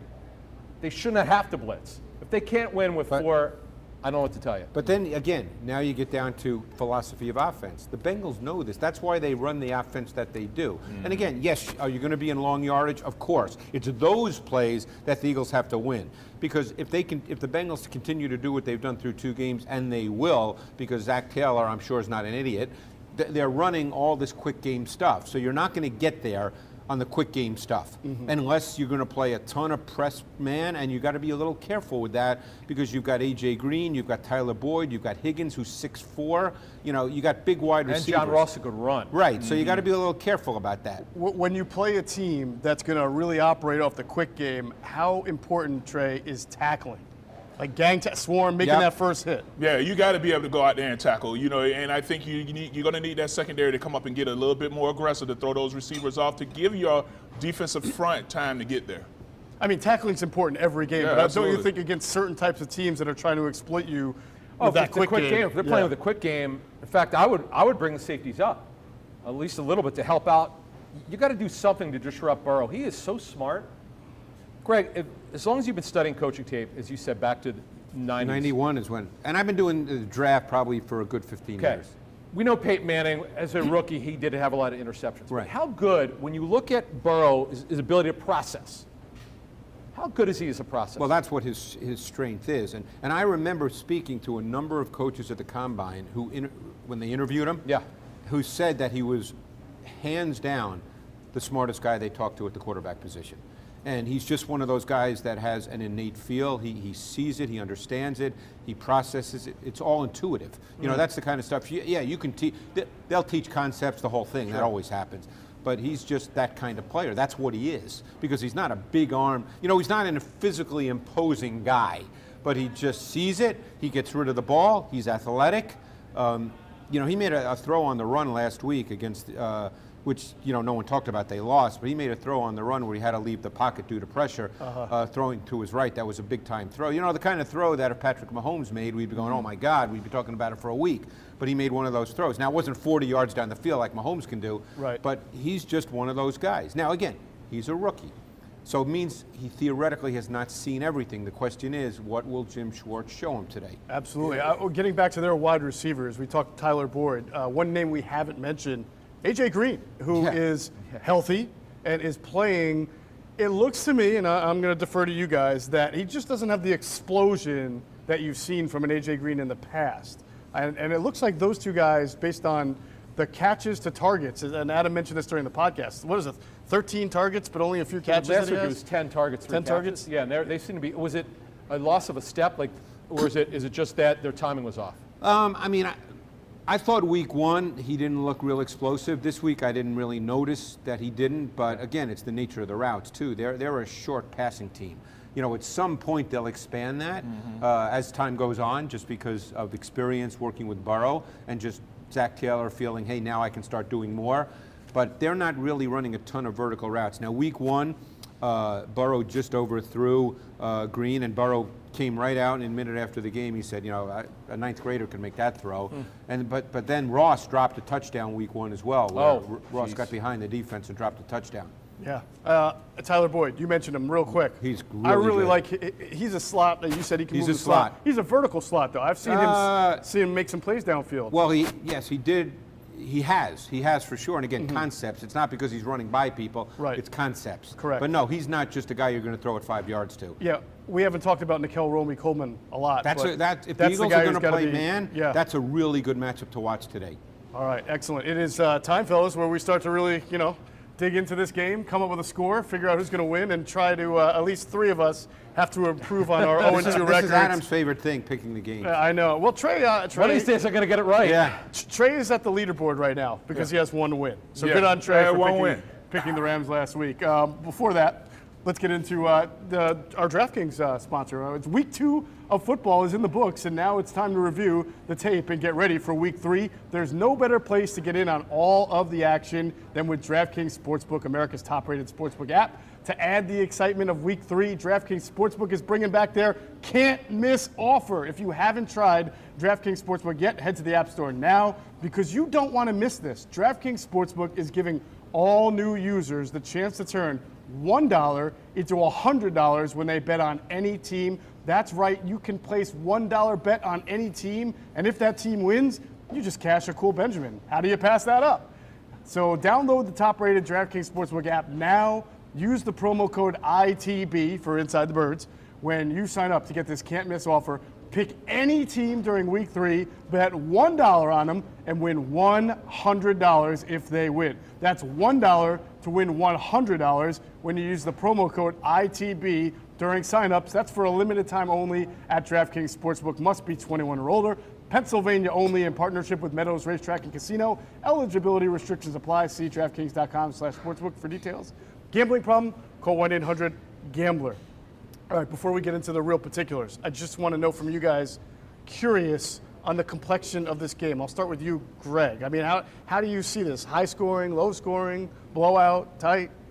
I think it'll be in the 20s. Is that high scoring or low scoring? That doesn't, for an NFL game today, no, that's not very high scoring. No, I think it'll be in the 20s. Okay. Yeah, I mean. All right, seesaw, look, or do you think? I would think a couple things. I think you're going to see the Eagles, and again, maybe Doug will pull something out, because they are 0-2, and, we don't know, and he certainly has shown over the years that he can do some different things.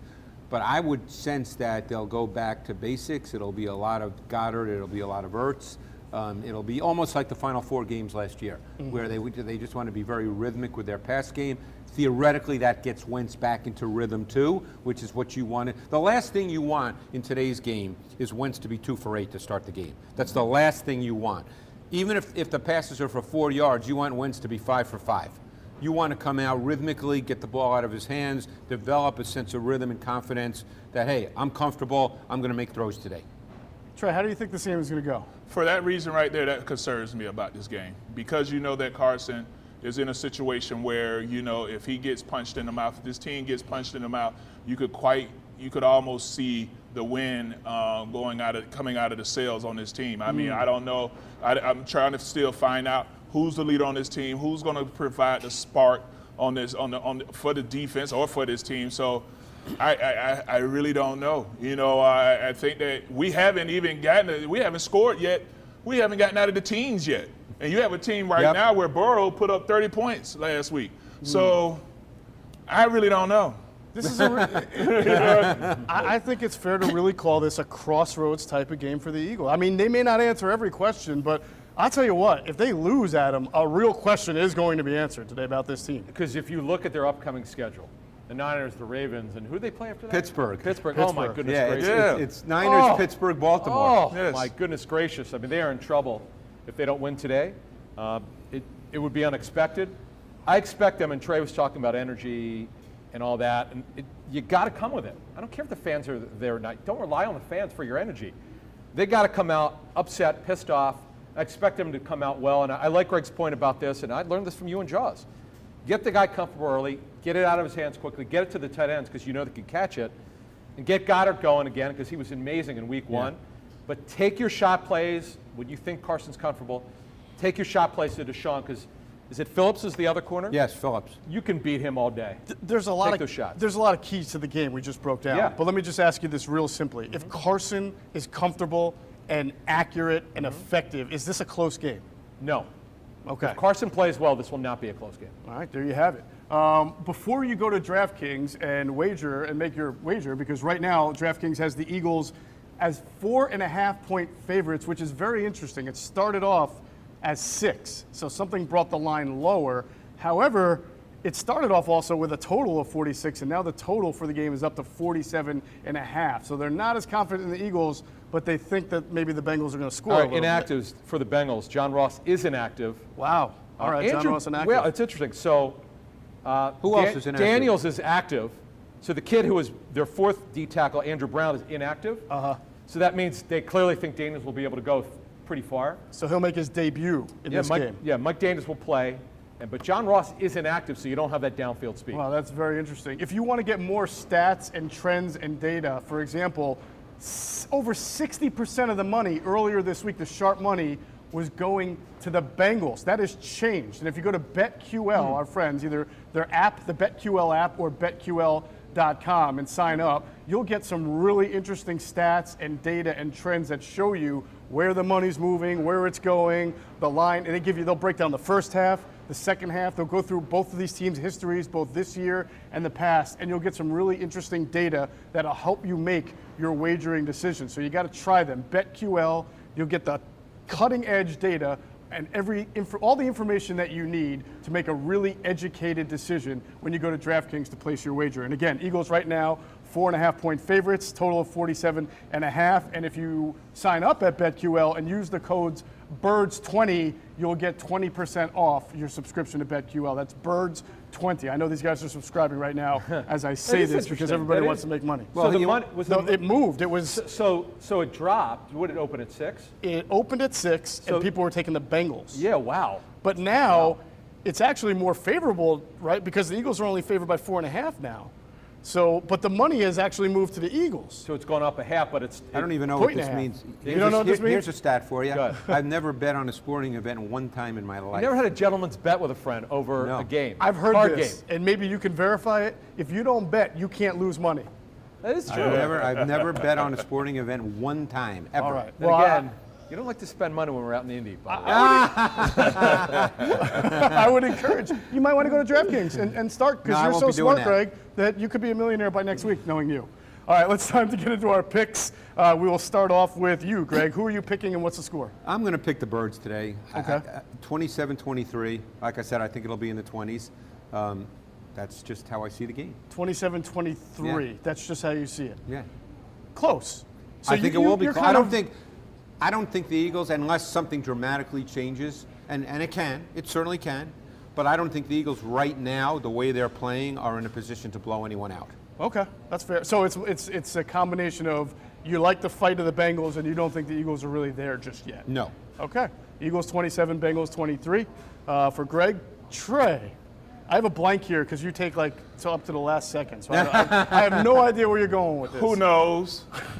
My answer is who knows. You got it right last week. I mean, you got a team that, that plays with no energy, that's playing with no enthusiasm. Yeah, they might can come out there. You just had Kelsey come in and give them fire and brimstone speech last game, and then you come out there and you lay a dud against the Rams. So I don't know if you have anybody that can fake it through a game. But until they show me something with this team, I can't sit up here and just say that the Eagles are going to go out here and just roll over a team. Does that mean you're picking the Bengals? Yeah. All right. Whoa, 2 weeks in a row. Oh, my God. Oh, my goodness. Until they show me. They have to show me. And just for what's in giggles, would you like to pick a score here? Nah, I have no score. Okay, just Bengals win. All right. There's got to be somebody who's a contrarian on this show. It's going to be Trey Thomas, and we love it. All right, Adam, what do you got? Eagles 30, Bengals 23. They will take the shots. They will be explosive in the run game with Miles Sanders. And Wentz has got to get Miles Sanders in that screen game. Where's that screen game, Geoff? I don't know. I've been calling for it. Perfect day today. Get it going. Goddard's big in the screen game, too. Was last year. Yeah. Okay. All right, so Adam says Eagles 30, Bengals 23. You know my expression is fool me once, shame on you. Fool me twice, shame on me. So I'm ready for the shame because I'm picking the Eagles to win in a big one. I think that they are going to get it right. I think they're going to put points on the board. I'm expecting not only a big game from Miles, but Deshaun Jackson's going to get his first bomb touchdown of the season. I'm picking the Eagles to win 33-16. Oh, wow. Trey is looking at me like I'm crazy. He's got a better record than me, so maybe he's right. I'm hoping that I lose. That's how I'm seeing it. Real quick before we get out of here, fantasy tip. You got one? You took mine. Deshaun Jackson, no. Last week, we didn't get him on there. It was Higbee. You know that. Right. I didn't think he was going to score 3 touchdowns, but love Deshaun as a breakout player this week.